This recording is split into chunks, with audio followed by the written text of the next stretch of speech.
রহস্যময় পারিবারিক গল্প। রাতে ঘুমের মধ্যে ছেলে আমার পাশে এসে আমাকে জান বলে ডাকে এবং আদর করে। গত কয়েক রাতে ঘুমের মধ্যে অনুভব করছিলাম কেউ আমাকে স্পর্শ করছে। আজ রাতে নিশ্চিত হলাম যে ছেলে আমার ঘুমের মধ্যে আমার বিছানায় এসে আমাকে জান, প্রিয়া বলে ডাকে এবং স্ত্রীর মতো আদর করে। আজ রাত ৩টায় অনুভব করলাম কেউ আমার চুলে হাত বুলাচ্ছে। আমি চোখ খুলে দেখি ছেলে আমার পাশে শুয়ে আছে। সে ফিসফিস করে বলল, জান ঘুমাও। আমি চমকে জেগে বসলাম।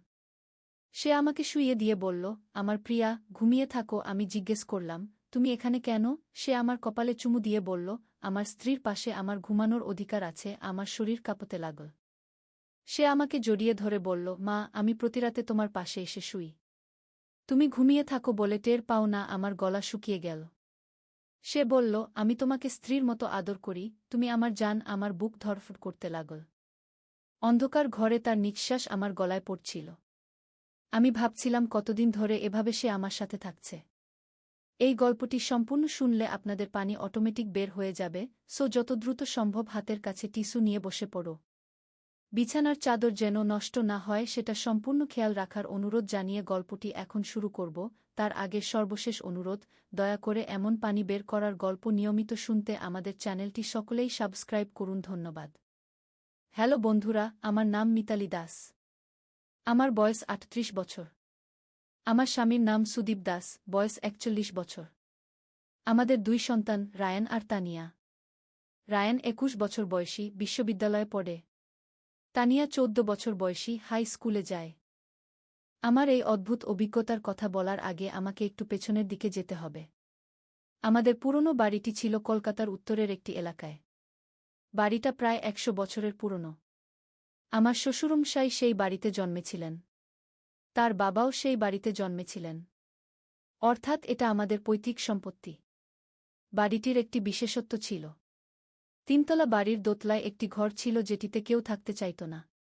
সেই ঘরটি সবসময় বন্ধ থাকত। আমার শাশুড়ি বলতেন সেই ঘরে রাতের বেলা অদ্ভুত আওয়াজ শোনা যায়। কেউ হাঁটাচলার আওয়াজ, কেউ বা কাদার আওয়াজ। তবে আমরা কখনো এগুলো পাত্তা দিতাম না। ভাবতাম বয়স্ক মানুষদের কুসংস্কার। রায়ান যখন ছোট ছিল সে প্রায়ই বলত যে রাতের বেলা কেউ তার সাথে খেলা করতে আসে। আমরা ভাবতাম বাচ্চাদের কল্পনা। কিন্তু একদিন সে বলল যে একটি ভদ্রলোক তার ঘরে এসে তার সাথে কথা বলেন। সেই ভদ্রলোক নাকি তাকে ছোট মালিক বলে ডাকেন। আমি এই কথা শুনে একটু চিন্তিত হয়েছিলাম। কিন্তু সুদীপ বলেছিল যে বাচ্চাদের অনেক কল্পনা থাকে। আমিও সেটাই ভেবেছিলাম। কিন্তু এখন আমার মনে হচ্ছে হয়তো রায়ান সত্যি কিছু দেখত। রায়ান বড় হওয়ার পর এইসব কথাবার্তা বন্ধ করে দিয়েছিল। কলেজে ভর্তি হওয়ার পর সে বাসায় কম থাকত। প্রায়ই বন্ধুদের সাথে বাইরে থাকত। আমি ভাবতাম ছেলে স্বাধীনচেতা হয়েছে। কিন্তু গত কয়েক মাস ধরে আমি লক্ষ্য করছিলাম রায়ান আমার দিকে অন্যরকম ভাবে তাকায়। যখন আমি রান্নাঘরে কাজ করি সে দূর থেকে আমাকে দেখতে থাকে। যখন আমি কাপড় মেলাই সেও ছাদে চলে আসে। আমি ভাবতাম হয়তো ছেলে আমার যত্ন নিতে চাইছে। কিন্তু যেদিন থেকে আমার রাতের এই অভিজ্ঞতা শুরু হলো সেদিন থেকে আমি বুঝলাম যে ব্যাপারটা অন্যরকম। প্রথম দিন আমি ভেবেছিলাম স্বপ্ন দেখছি।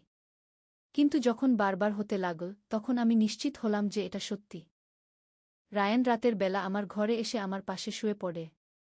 সে আমাকে স্ত্রীর মতো আদর করে। আমার চুলে হাত বোলায়। আমার কপালে চুমু দেয়। এবং সবচেয়ে অদ্ভুত ব্যাপার হল সে আমাকে জান, প্রিয়া এইসব নাম ধরে ডাকে। প্রথম দিকে আমি ভয় পেয়েছিলাম। আমি চিৎকার করতে গেলে সে আমার মুখে হাত চাপা দিয়ে বলে, চুপ থাকো, সবাই শুনবে। তার গলার স্বর একদম রায়ানের মতো শোনায় না। অনেক পরিণত, অনেক গভীর। এরপর আমি বুঝতে পারলাম যে রায়ানকে আমি দিনের বেলা দেখি, রাতের রায়ান আলাদা। দিনের রায়ান আমাকে মা বলে ডাকে। রাতের রায়ান আমাকে জান বলে ডাকে। আমি সুদীপকে এই কথা বলতে পারি না। কারণ সে আমাকে পাগল ভাববে। আর তানিয়াকে তো আরই বলতে পারি না। সে এখনো ছোট। আমার মনে পড়ে গেল আমার শাশুড়ির কথা। তিনি বলেছিলেন যে এই বাড়িতে একসময় একজন যুবক থাকত যে তার মায়ের প্রেমে পড়ে গিয়েছিল। সেই যুবক শেষ পর্যন্ত আত্মহত্যা করেছিল। আমি তখন এই কথা বিশ্বাস করি নাই। কিন্তু এখন মনে হচ্ছে হয়তো সেই আত্মা আমার ছেলের মধ্যে ভর করেছে। রাতের বেলা যখন রায়ান আমার কাছে আসে তখন তার চোখে একটা অদ্ভুত চাহনি থাকে। সেই চাহনি রায়ানের নয়। সেই চাহনি অন্য কোনো পুরুষের, একজন প্রাপ্তবয়স্ক পুরুষের যে একজন নারীকে ভালোবাসে। আমি চেষ্টা করেছি রায়ানকে দিনের বেলা এই কথা জিজ্ঞেস করতে, কিন্তু সে কিছুই মনে করতে পারে না। সে বলে যে সে রাতে গভীর ঘুমে থাকে, কিছুই মনে নেই তার। একদিন আমি ঠিক করলাম যে আমি এই রহস্যের সমাধান বের করব। আমি আমাদের পুরনো বাড়ির ইতিহাস জানার চেষ্টা করলাম, পাড়ার বয়স্ক মানুষদের কাছে শুনলাম। তখন জানতে পারলাম যে প্রায় 50 বছর আগে এই বাড়িতে রমেশ নামে একটি ছেলে থাকত। তার মা খুব সুন্দরী ছিলেন। রমেশ তার মায়ের প্রতি অস্বাভাবিক আকর্ষণ অনুভব করত। একদিন সে তার মাকে প্রেমের কথা বলেছিল। তার মা অত্যন্ত লজ্জিত ও ক্ষুব্ধ হয়েছিলেন। সেই রাতে রমেশ তিনতলার সেই বন্ধ ঘরে গলায় দড়ি দিয়ে আত্মহত্যা করেছিল। এই কথা শোনার পর আমার সব কিছু পরিষ্কার হয়ে গেল। রমেশের আত্মা এই বাড়িতে রয়ে গেছে, এবং সে আমার ছেলে রায়ানের মধ্যে ভর করে আমার কাছে আসছে। কিন্তু এখনও প্রশ্ন থেকে যায় যে এই আত্মা কেন আমাকে বেছে নিল? কেন অন্য কোনো মহিলাকে নয়? আমি আয়নায় নিজেকে দেখলাম। আমার বয়স 38, কিন্তু আমাকে দেখতে অনেক কম বয়স্ক লাগে। আমার চুল কালো, গায়ের রং ফর্সা। হয়তো আমি রমেশের মায়ের মতো দেখতে। আমি ঠিক করলাম যে আমি একদিন রমেশের সাথে কথা বলবো।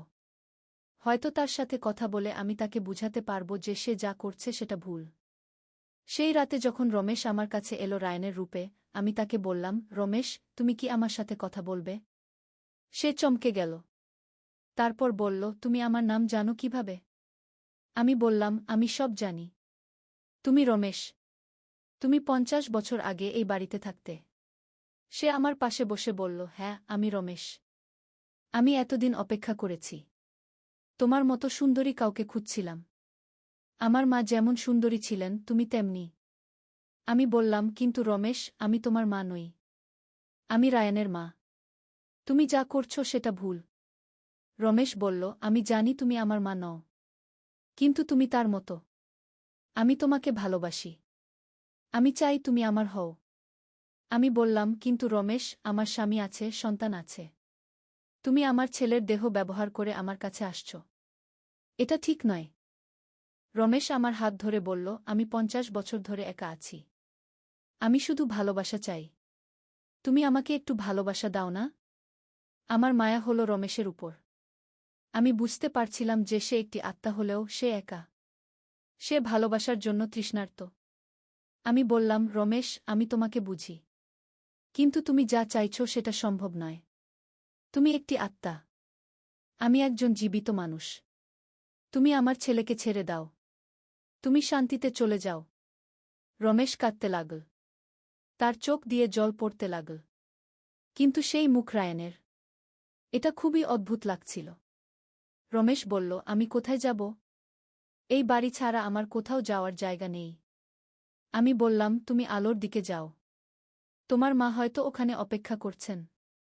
রমেশ বলল, আমার মা আমাকে ক্ষমা করবেন না। আমি তো তার সাথে পাপের কথা বলেছিলাম। আমি বললাম, একজন মা তার সন্তানকে সবসময় ক্ষমা করে দেয়া। তোমার মাও তোমাকে ক্ষমা করে দিয়েছেন। রমেশ আমার কপালে একটা চুমু দিয়ে বলল, তুমি সত্যিই খুব ভালো। আমি তোমাকে আর কষ্ট দেব না। সেই রাত থেকে রমেশ আর আসেনি। রায়ান স্বাভাবিক হয়ে গেছে। সে আর রাতে আমার ঘরে আসে না। কয়েকদিন পর আমি দেখলাম যে তিনতলার সেই বন্ধ ঘরের দরজা খোলা। আমি সেখানে গিয়ে দেখি যে ঘরটি একদম পরিষ্কার। কোনো ধুলাবালি নেই। মনে হচ্ছে যেন কেউ ঘরটি পরিষ্কার করে রেখে গেছে। আমি বুঝলাম যে রমেশ চলে গেছে। সে তার মায়ের কাছে চলে গেছে। কিন্তু আমার মনে এখনও একটা প্রশ্ন রয়ে গেছে। রমেশ কি সত্যিই চলে গেছে? নাকি সে অন্য কোনো রূপে ফিরে আসবে? আমি জানি না এই প্রশ্নের উত্তর। কিন্তু আমি প্রতিদিন প্রার্থনা করি যেন রমেশ শান্তিতে থাকে। যেন সে আর কখনো এই পৃথিবীতে ফিরে না আসে। রায়ান এখন আগের মতোই আছে। সে কলেজে যায়, বন্ধুদের সাথে আড্ডা দেয়। কিন্তু আমি তার চোখের দিকে তাকালে মাঝে মাঝে মনে হয় যেন সেখানে একটু অন্যরকম ভাব আছে। যেন সে কিছু মনে রাখার চেষ্টা করছে। আমি সুদীপকে কিছু বলিনি। আমি ভেবেছি যে এই কথা বললে হয়তো পরিবারের সমস্যা হবে। তানিয়াকেও কিছু বলিনি। সে এখনো ছোট। কিন্তু আমি জানি যে এই বাড়িতে এখনো অনেক রহস্য আছে। হয়তো রমেশ ছাড়াও আরও আত্মা আছে। হয়তো তারাও একদিন আমার সামনে হাজির হবে। আমি প্রস্তুত আছি। আমি জানি কিভাবে তাদের সাথে মোকাবিলা করতে হয়। আমি জানি কিভাবে তাদের বুঝাতে হয় যে তাদের শান্তিতে চলে যাওয়া উচিত। কিন্তু আমার মনে এখনও একটা সন্দেহ ছিল। রমেশ কি সত্যিই চলে গেছে? নাকি সে শুধু লুকিয়ে আছে? পরের কয়েক সপ্তাহ আমি খুব সতর্কভাবে লক্ষ্য করলাম রায়ানের আচরণ। দিনের বেলা সে স্বাভাবিক ছিল।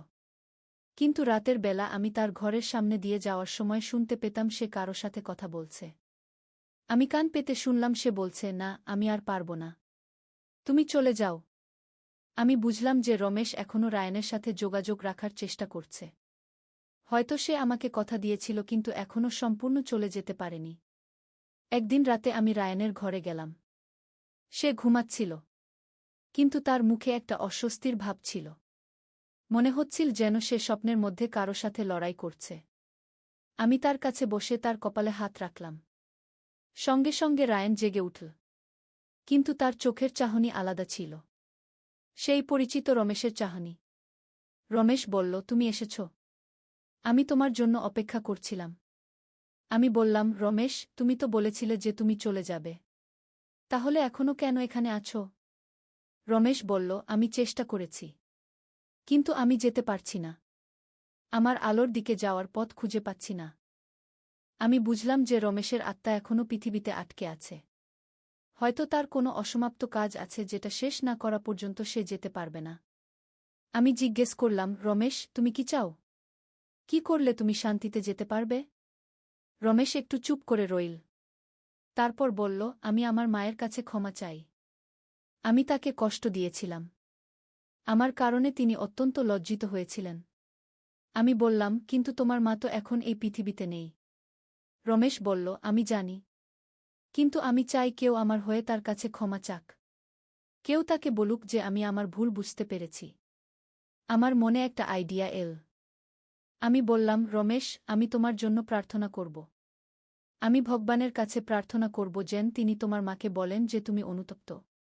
রমেশের মুখে একটা আশার আলো ফুটল। সে বলল, তুমি সত্যিই এটা করবে? আমি বললাম, হ্যাঁ, আমি করব। কিন্তু তার বিনিময়ে তোমাকে প্রতিশ্রুতি দিতে হবে যে তুমি রায়ানকে আর কষ্ট দেবে না। তুমি তাকে ছেড়ে দেবে।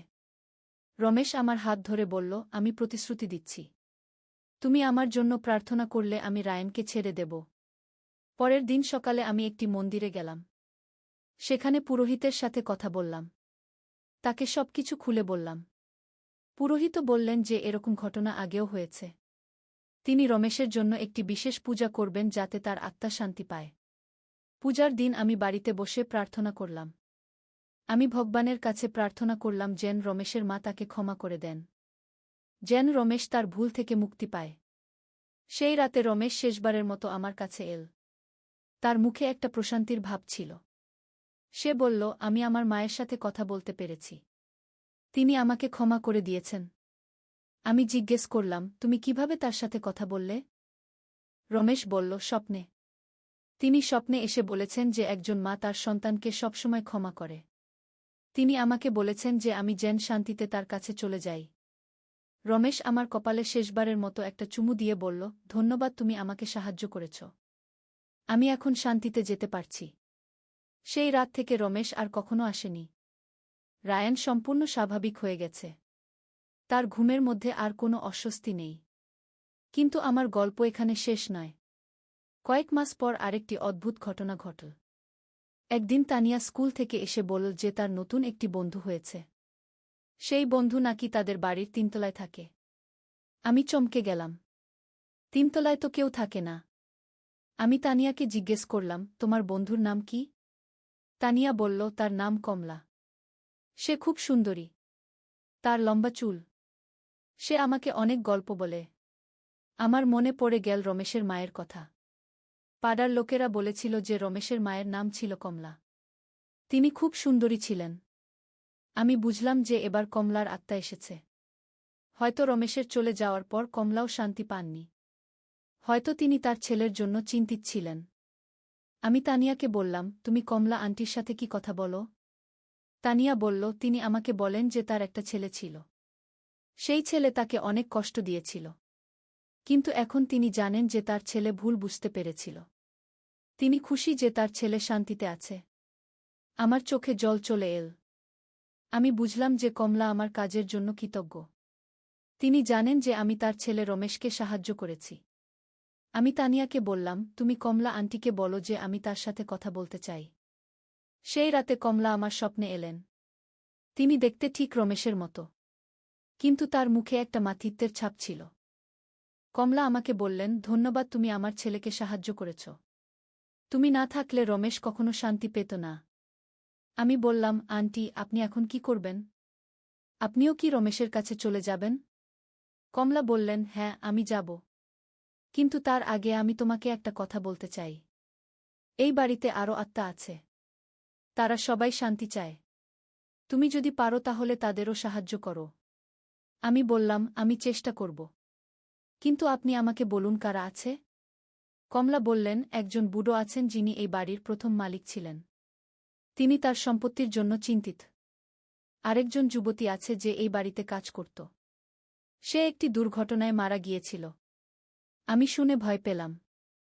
আরও আত্মা? কিন্তু কমলার কথা শুনে মনে হলো যে তারা খারাপ নয়। তারা শুধু সাহায্য চায়। কমলা বললেন, তুমি ভয় পেজো না। তারা তোমার ক্ষতি করবে না। তুমি যেভাবে রমেশকে সাহায্য করেছ তেমনভাবে তাদেরও সাহায্য করতে পারবে। পরের দিন কমলা চলে গেলেন। তানিয়া বলল যে কমলা আন্টি তাকে বিদায় দিয়ে গেছেন। তিনি বলেছেন যে তিনি এখন তার ছেলের কাছে যাবেন। কিন্তু এখন আমার সামনে নতুন চ্যালেঞ্জ। আরও 2টি আত্মা। আমাকে তাদের সাথেও মোকাবিলা করতে হবে। কয়েকদিন পর আমি লক্ষ্য করলাম যে আমাদের বাড়ির জিনিসপত্র নিজে নিজে নড়াচড়া করছে। কখনো চেয়ার সরে যাচ্ছে, কখনো দরজা খুলে যাচ্ছে। একদিন আমি রান্নাঘরে কাজ করছিলাম। হঠাৎ দেখি একটা গ্লাস নিজে নিজে টেবিল থেকে পড়ে গেল। আমি বুঝলাম যে আত্মারা তাদের উপস্থিতি জানান দিচ্ছে। সেই রাতে আমি ডাকলাম, কে আছো? তোমরা কি আমার সাথে কথা বলবে? একটা ঠান্ডা হাওয়া এসে আমার মুখে লাগল। তারপর আমি শুনতে পেলাম একটা কণ্ঠস্বর। খুব দুর্বল কণ্ঠস্বর। কণ্ঠস্বর বলল, আমার নাম যদুনাথ। আমি এই বাড়ির প্রথম মালিক। আমি বললাম, যদুনাথ কাকু, আপনি কি চান? যদুনাথ বললেন, আমার একটি চিন্তা আছে। আমি মরার সময় আমার সম্পত্তির কাগজপত্র লুকিয়ে রেখেছিলাম। সেই কাগজপত্র এখনও এই বাড়িতে আছে। আমি চাই সেগুলো আমার বংশধরদের কাছে পৌঁছে দিতে। আমি জিজ্ঞেস করলাম, সেই কাগজপত্র কোথায় আছে? যদুনাথ বললেন, 3 তলার সেই ঘরে। দেয়ালের ভেতরে একটা গোপন জায়গা আছে। সেখানে আমি সবকিছু লুকিয়ে রেখেছি। পরের দিন আমি সুদীপের সাথে 3 তলার ঘরে গেলাম। আমরা দেয়াল খুঁজে দেখলাম। একটা ইটের পেছনে সত্যিই একটা গোপন জায়গা পেলাম। সেখানে অনেক পুরনো কাগজপত্র ছিল। আমরা সেই কাগজপত্র দেখে বুঝলাম যে এগুলো বাড়ির মালিকানার দলিল। এই কাগজপত্র অনুযায়ী আমাদের বাড়ির একটা অংশের মালিক অন্য কেউ। আমি যদুনাথের সাথে কথা বললাম। তিনি খুশি হলেন যে কাগজপত্র পাওয়া গেছে। তিনি বললেন যে এবার তিনি শান্তিতে যেতে পারবেন। সেই রাত থেকে আর কোনো জিনিস নড়াচড়া করল না। যদুনাথও চলে গেলেন। এখন রইল আর একজন। সেই যুবতী কাজের মেয়ে। আমি অপেক্ষা করলাম কখন সে আসবে। কয়েকদিন পর তানিয়া আবার বলল যে তার আরেকটি বন্ধু হয়েছে। এবারের বন্ধুর নাম সুমিত্রা। সে নাকি খুব কম বয়সী মেয়ে।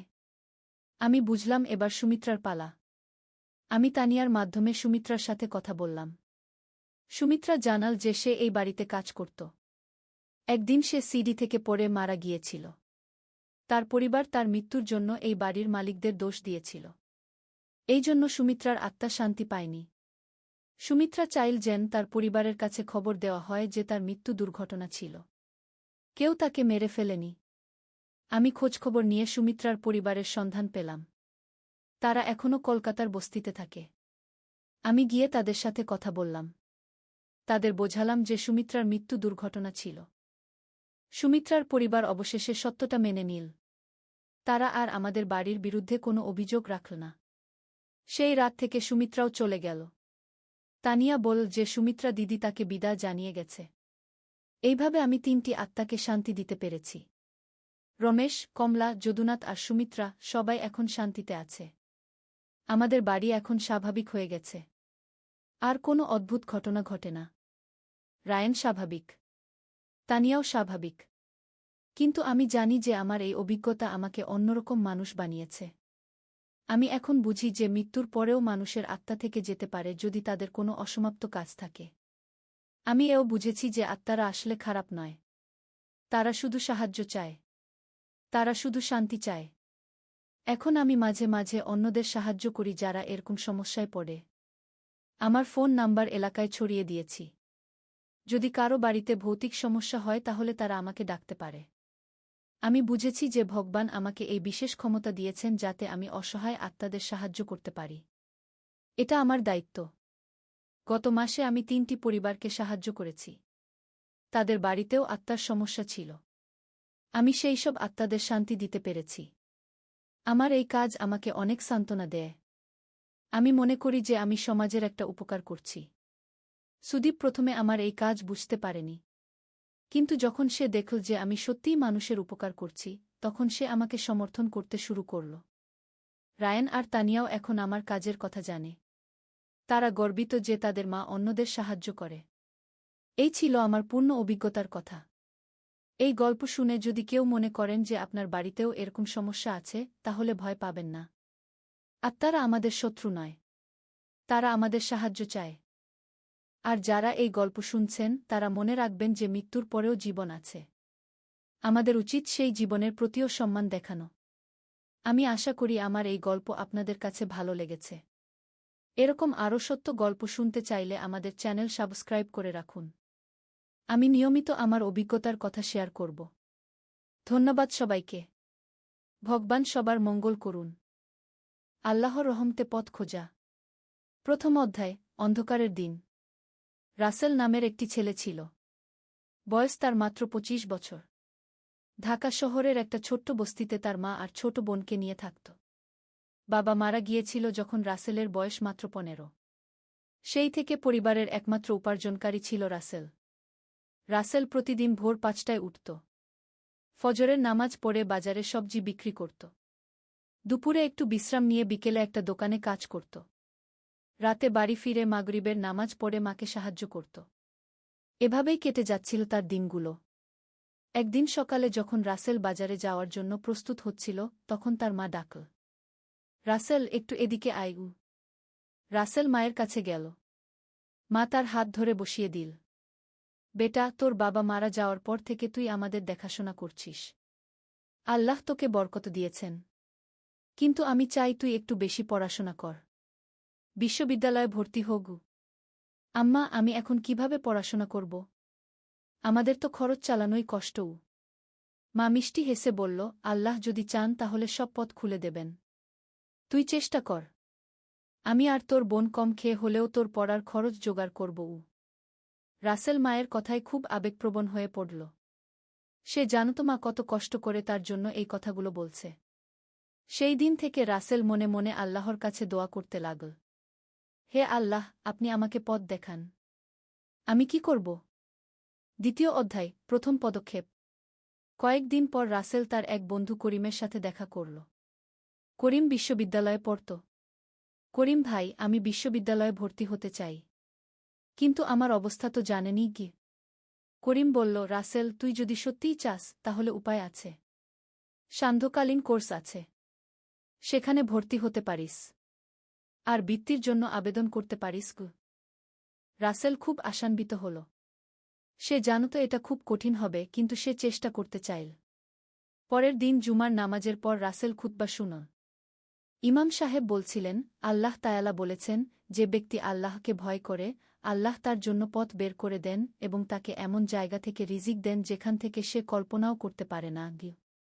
এই কথাগুলো শুনে রাসেলের মনে আরও বেশি সাহস এল।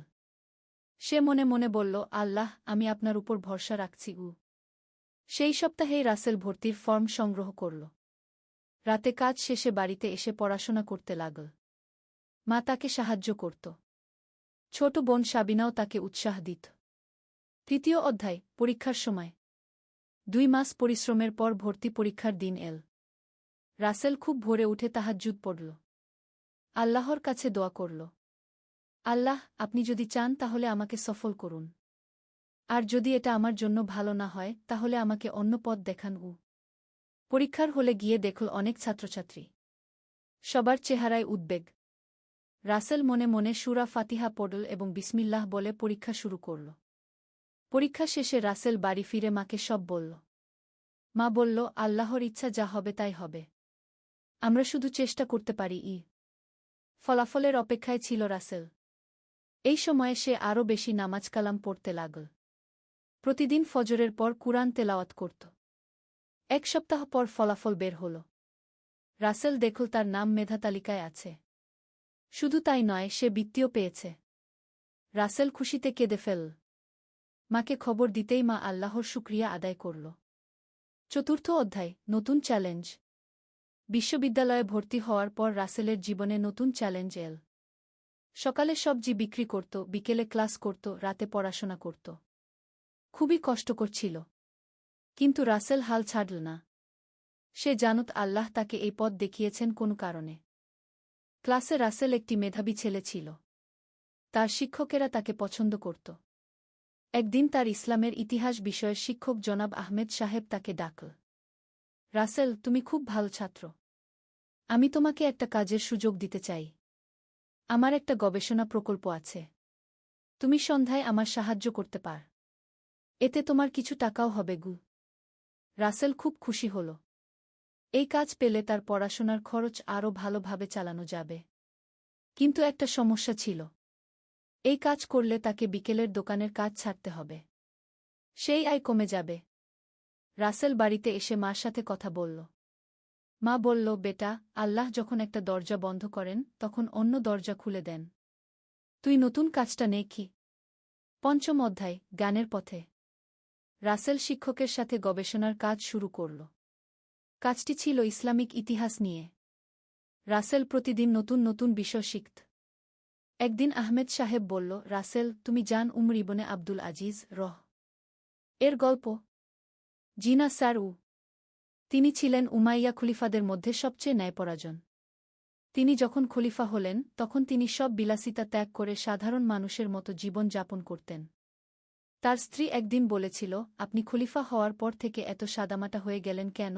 উমর বলেছিলেন, আমি যদি সাধারণ মানুষের কষ্ট না বুঝি তাহলে তাদের ন্যায্য অধিকার দিতে পারব কিভাবে? এই গল্প শুনে রাসেলের মন ছুঁয়ে গেল।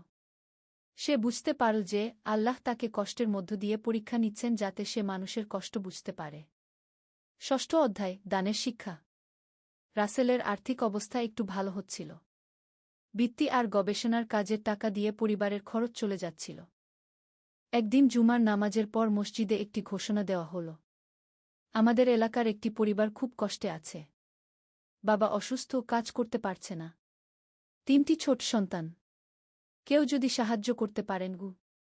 রাসেল শুনে মনে মনে ভাবল, তার নিজের অবস্থাই তো খুব ভালো না। কিন্তু মনে পড়ল একটি হাদিস, সেই ব্যক্তি প্রকৃত মুমিন নয় যে নিজে পেট ভরে খায় আর তার প্রতিবেশী ক্ষুধার্ত থাকে। রাসেল সিদ্ধান্ত নিল। বাড়িতে গিয়ে মার সাথে কথা বলল। আম্মা, আমি ওই পরিবারটিকে কিছু সাহায্য করতে চাই। মা বলল, কিন্তু আমাদেরই তো খুব কম। আম্মা, আল্লাহ বলেছেন যে তোমরা যা ভালোবাস তা থেকে ব্যয় না করা পর্যন্ত তোমরা সত্যিকারের নেকি পাবে না। আমরা এক সপ্তাহ একটু কম খেলেই হবে। মা রাসেলের কথায় খুশি হল। তারা সেই পরিবারের জন্য কিছু চাল, ডাল আর সবজি নিয়ে গেল। পরিবারের বাবা কাঁদতে কাঁদতে বলল, আল্লাহ আপনাদের মঙ্গল করুন। এর কিছুদিন পর একটি আশ্চর্য ঘটনা ঘটল। শিক্ষক আহমেদ সাহেব রাসেলকে বলল যে তার গবেষণা কাজ এত ভাল হয়েছে যে বিশ্ববিদ্যালয় তাকে অতিরিক্ত বৃত্তি দিচ্ছে। রাসেল বুঝতে পারল আল্লাহর কথা সত্য। তোমরা আল্লাহর পথে যা খরচ কর, আল্লাহ তার চেয়ে বেশি দেন। সপ্তম অধ্যায়, সাফল্যের পথে। দ্বিতীয় বর্ষে রাসেল ক্লাসে প্রথম স্থান অধিকার করল। তার সব শিক্ষক তার প্রশংসা করত। একদিন রাসেলের এক সহপাঠী আরিফ এসে বলল, রাসেল ভাই, আমি খুব সমস্যায় আছি। আমার ইংরেজি খুব দুর্বল। আপনি কি আমাকে একটু সাহায্য করতে পারবেন? রাসেল ভাবল, তার তো নিজেরই অনেক কাজ। কিন্তু তারপর মনে পড়ল রাসূল এর একটি হাদিস, সবচেয়ে ভালো মানুষ সে যে মানুষের উপকার করে। রাসেল আরিফকে সাহায্য করতে রাজি হল। প্রতিদিন ক্লাসের পর একটু সময় দিত তাকে। আরিফের ইংরেজি ভালো হতে লাগল। সে খুব কৃতজ্ঞ ছিল রাসেলের কাছে।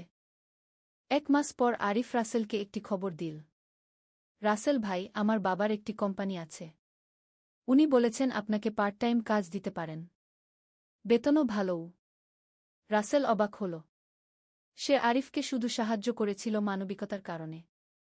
কিন্তু আল্লাহ তাকে এর বিনিময় দিলেন। 8ম অধ্যায়, পরিবারের খবর। নতুন কাজের কারণে রাসেলের আয় বেড়ে গেল। পরিবারের অবস্থা ভালো হতে লাগল। ছোট বোন সাবিনাও স্কুলে ভালো করছিল। একদিন মা রাসেলকে ডেকে বলল, রাসেল, তোর বিয়ের কথা ভাবতে হবে গু। রাসেল বলল, আম্মা, আমি এখনও পড়াশোনা শেষ করিনি গি। হ্যাঁ, তা ঠিক। কিন্তু একটা ভালো মেয়ে দেখলে রেখে দেওয়া যায়। আমাদের পাড়ার রহিম চাচার মেয়ে ফাতিমা খুব ভালো মেয়ে। পড়াশোনাও করে কি। রাসেল জানত ফাতিমাকে। সে একটি ভালো মেয়ে ছিল। দিমদার পরিবারের মেয়ে। নিজেও নামাজ কালাম করত। রাসেল বলল, আম্মা, আমি ইস্তেখারা করে দেখি গু। রাসেল 2 দিন ইস্তেখারা করল। তার মন ভালো লাগছিল এই বিয়ের কথা ভেবে। মা রহিম চাচার বাড়িতে গিয়ে কথা বলল। তারাও রাজি হল। 9ম অধ্যায়, বিবাহের প্রস্তুতি। বিবাহের প্রস্তুতি শুরু হল। রাসেল চাইল খুব সাদামাটা অনুষ্ঠান করতে।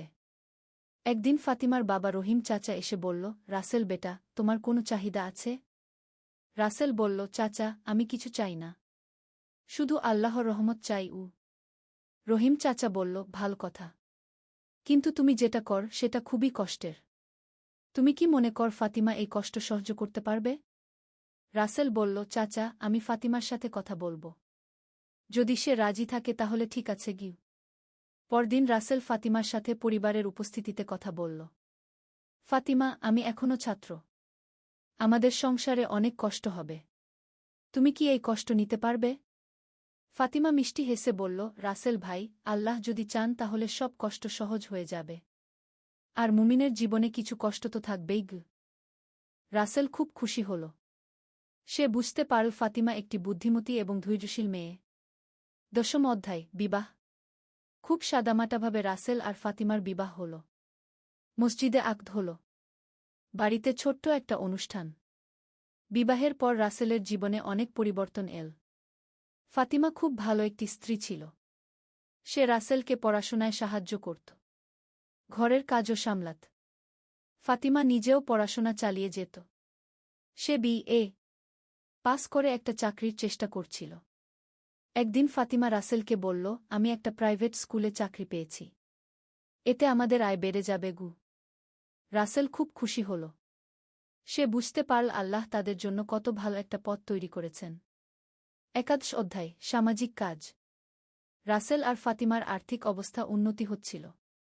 তারা ঠিক করল কিছু সামাজিক কাজ করবে। তারা প্রতি মাসে এলাকার গরিব পরিবারগুলোকে সাহায্য করত। এতিম বাচ্চাদের পড়ার খরচ দিত। একদিন রাসেল দেখল পাড়ার একটি বাচ্চা আব্দুর রহমান স্কুলে যায় না।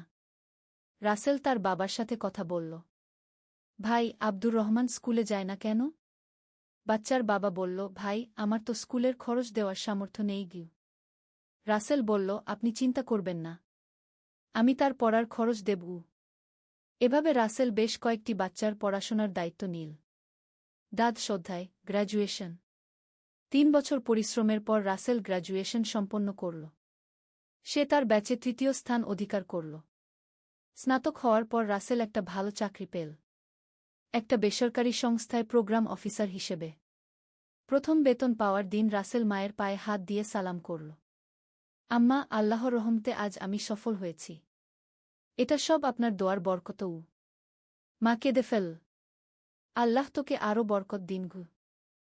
রাসেল তার প্রথম বেতনের অনেকটা টাকা দিয়ে মাকে একটা সোনার আংটি কিনে দিল। বাকি টাকা দিয়ে এলাকার গরিব পরিবারগুলোকে সাহায্য করল। 13ম অধ্যায়, সন্তানের আগমন। বিয়ের 2 বছর পর ফাতিমা গর্ভবতী হল। রাসেল খুব খুশি হল। সে আল্লাহর কাছে দোয়া করত যেন সন্তান নেক হয়। একদিন রাত 2টার সময় ফাতিমার প্রসব ব্যথা উঠল। রাসেল তাড়াতাড়ি হাসপাতালে নিয়ে গেল। কয়েক ঘণ্টা পর একটি সুস্থ ছেলে সন্তানের জন্ম হল। রাসেল খুশিতে আল্লাহর শুকরিয়া আদায় করল। তারা ছেলের নাম রাখল ইউসুফ। ইউসুফ খুব সুন্দর একটি বাচ্চা ছিল। রাসেল প্রতিদিন তার কানে আজান দিত। কুরআনের আয়াত পড়ে শোনাত। 14 অধ্যায়, নতুন পরিকল্পনা। ইউসুফের জন্মের পর রাসেল আর ফাতিমা ভাবতে লাগল কিভাবে তাদের ছেলেকে একটি ভালো মুসলমান হিসেবে গড়ে তুলবে। রাসেল বলল, ফাতিমা, আমি চাই আমাদের ইউসুফ যেন ছোটবেলা থেকেই ইসলামী শিক্ষা পায়। আমরা তাকে হাফেজ বানাবো। ফাতিমা বলল, হ্যাঁ, এটা খুব ভালো পরিকল্পনা। আর আমি চাই সে যেন দুনিয়ার শিক্ষাও ভালো করে নেয়। তারা সিদ্ধান্ত নিল ইউসুফ একটু বড় হলে তাকে একটি ভালো ইসলামী স্কুলে ভর্তি করাবে। এদিকে রাসেলের কাজেও উন্নতি হচ্ছিল। তার বস তাকে খুব পছন্দ করত। কারণ রাসেল খুব সৎ এবং পরিশ্রমী ছিল।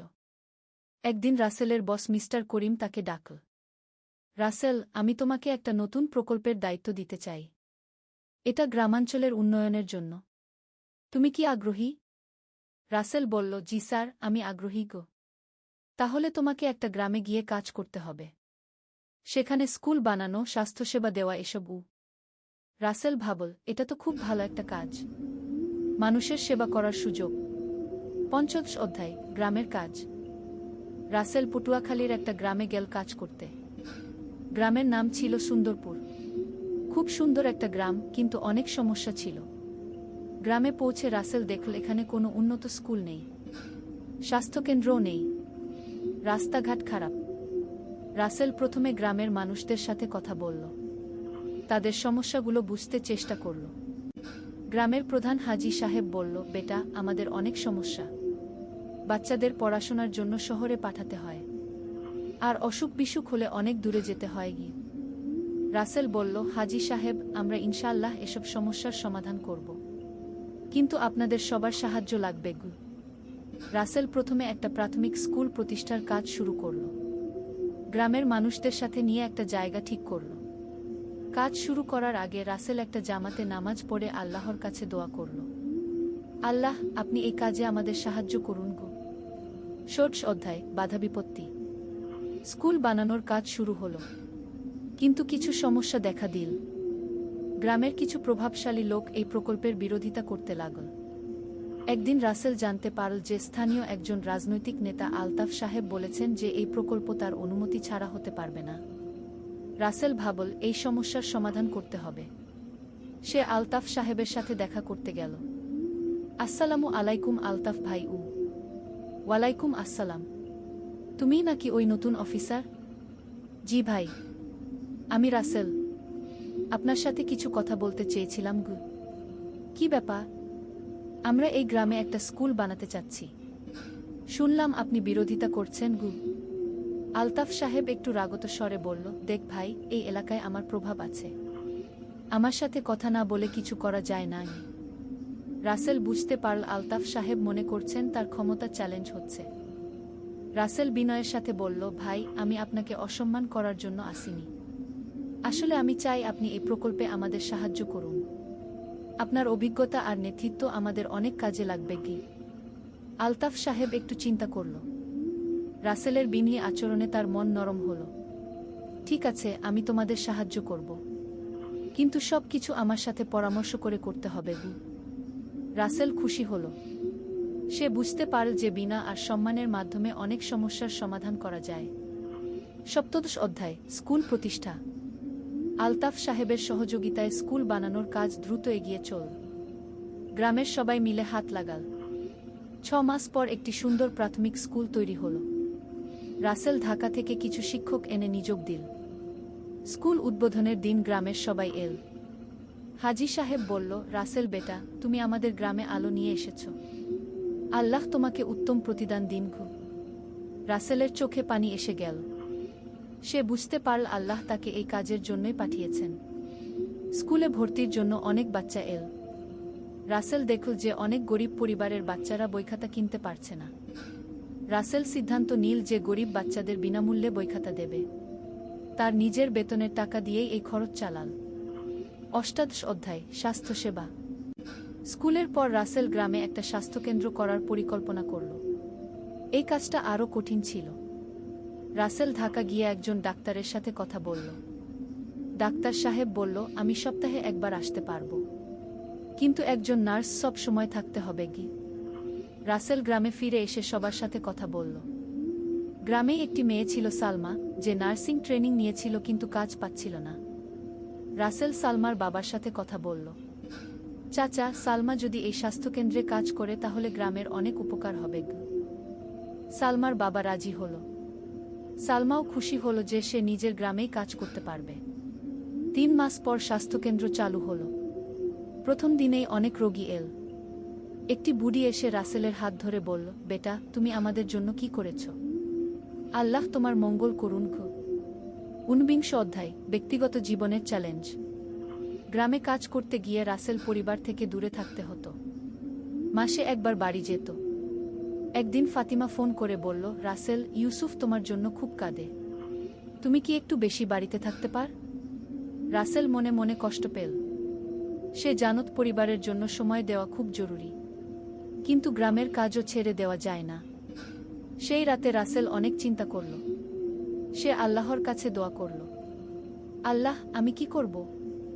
পরিবারের দায়িত্ব আছে, আবার মানুষের সেবার দায়িত্ব আছে কি? পরদিন সকালে ফজরের নামাজের পর রাসেল কুরআন খুলল। তার চোখে পড়ল একটা আয়াত, যে ব্যক্তি আল্লাহকে ভয় করে, আল্লাহ তার জন্য পথ বের করে দেন। রাসেল বুঝতে পারল আল্লাহ কোনো না কোনো উপায় করে দেবেন। সেই দিনই দুপুরে রাসেলের বস করিম সাহেব ফোন করল। রাসেল, তোমার কাজ দেখে আমি খুব খুশি। আমি চাই তুমি ঢাকায় ফিরে এস। তোমাকে প্রমোশন দেব, আর এই গ্রামের প্রকল্প তুমি ঢাকা থেকে পরিচালনা করতে পারগো। রাসেল খুব খুশি হল। এটাই ছিল তার সমস্যার সমাধান। 20 অধ্যায়, ঢাকায় প্রত্যাবর্তন। ঢাকায় ফিরে এসে রাসেল পরিবারের সাথে বেশি সময় কাটাতে পারছিল। ইউসুফ তখন 3 বছরের হয়েছে। খুব সুন্দর বাচ্চা। রাসেল প্রতিদিন ইউসুফকে কুরআনের ছোট ছোট সূরা শেখাত, আর গল্প বলত নবীদের জীবনী। একদিন ইউসুফ বলল, আব্বা, আমি বড় হয়ে আপনার মতো মানুষের সেবা করব গু। রাসেলের চোখে পানি এল। সে বুঝতে পারল সন্তানের উপর বাবার প্রভাব কত গভীর। এদিকে রাসেলের কাজেরও অনেক উন্নতি হল। সে এখন একটা বিভাগের প্রধান। অনেক প্রকল্প তার তত্ত্বাবধানে চলছে। কিন্তু সাফল্যের মধ্যেও রাসেল তার আসল লক্ষ্য ভুলে যায়নি। সে নিয়মিত দান খয়রাত করত, গরিব বাচ্চাদের পড়াশোনার খরচ দিত। 21 অধ্যায়, সাম্প্রদায়িক সেবা। রাসেল দেখতে পেল ঢাকা শহরেও অনেক সমস্যা আছে। বস্তিতে বসবাসকারী মানুষদের জীবনযাত্রার মান খুব খারাপ। সে তার কয়েকজন বন্ধুকে নিয়ে একটা ছোট সংগঠন তৈরি করল। নাম দিল সেবা সংস্থা গু। প্রতি শুক্রবার তারা বিভিন্ন বস্তিতে যেত, ফ্রি চিকিৎসা সেবা দিত, বাচ্চাদের পড়াশোনার ব্যবস্থা করত। একদিন রাসেল একটা বস্তিতে গিয়ে দেখল একটা বাচ্চা খুব কাঁদছে। রাসেল তার কাছে গিয়ে জিজ্ঞেস করল, কি হয়েছে বেটা? বাচ্চাটি বলল, আমার মা অসুস্থ, কিন্তু ডাক্তার দেখানোর টাকা নেই গি। রাসেল তাড়াতাড়ি বাচ্চার মাকে হাসপাতালে নিয়ে গেল, চিকিৎসার খরচ দিল। বাচ্চার মা সুস্থ হয়ে বলল, ভাই, আপনি আমার জন্য এত করলেন কেন? রাসেল বলল, আপা, আমাদের নবী সা বলেছেন, মানুষের সেবা করাই আল্লাহর সেবা। 20 অধ্যায়, পারিবারিক সুখ। রাসেল আর ফাতিমার সংসারে অনেক সুখ ছিল। তারা একে অপরকে সম্মান করত, একসাথে নামাজ পড়ত, কুরআন তেলাওয়াত করত। ইউসুফ এখন 5 বছরের, খুব মেধাবী বাচ্চা। রাসেল তাকে একটা ভালো ইসলামী স্কুলে ভর্তি করিয়েছে। একদিন ইউসুফ স্কুল থেকে এসে বলল, আব্বা, আমাদের ক্লাসে একটা বাচ্চা খুব কাঁদছিল। কেন? তার বাবা মা তার স্কুলের ফি দিতে পারছে না। রাসেল মুচকি হাসল। সে জানত তার সন্তান কোন দিকে যাচ্ছে। তুমি কি মনে কর আমাদের তাকে সাহায্য করা উচিত? ইউসুফ খুশি হয়ে বলল, হ্যাঁ আব্বা, আমরা তো সবসময় অন্যদের সাহায্য করি। পরদিন রাসেল স্কুলে গিয়ে সেই বাচ্চার ফি দিয়ে দিল। এদিকে ফাতিমার আবার সন্তান আসার খবর। রাসেল খুব খুশি। তারা দোয়া করছিল যেন এবারও একটা নেক সন্তান পায়। 23 অধ্যায়, দ্বিতীয় সন্তান।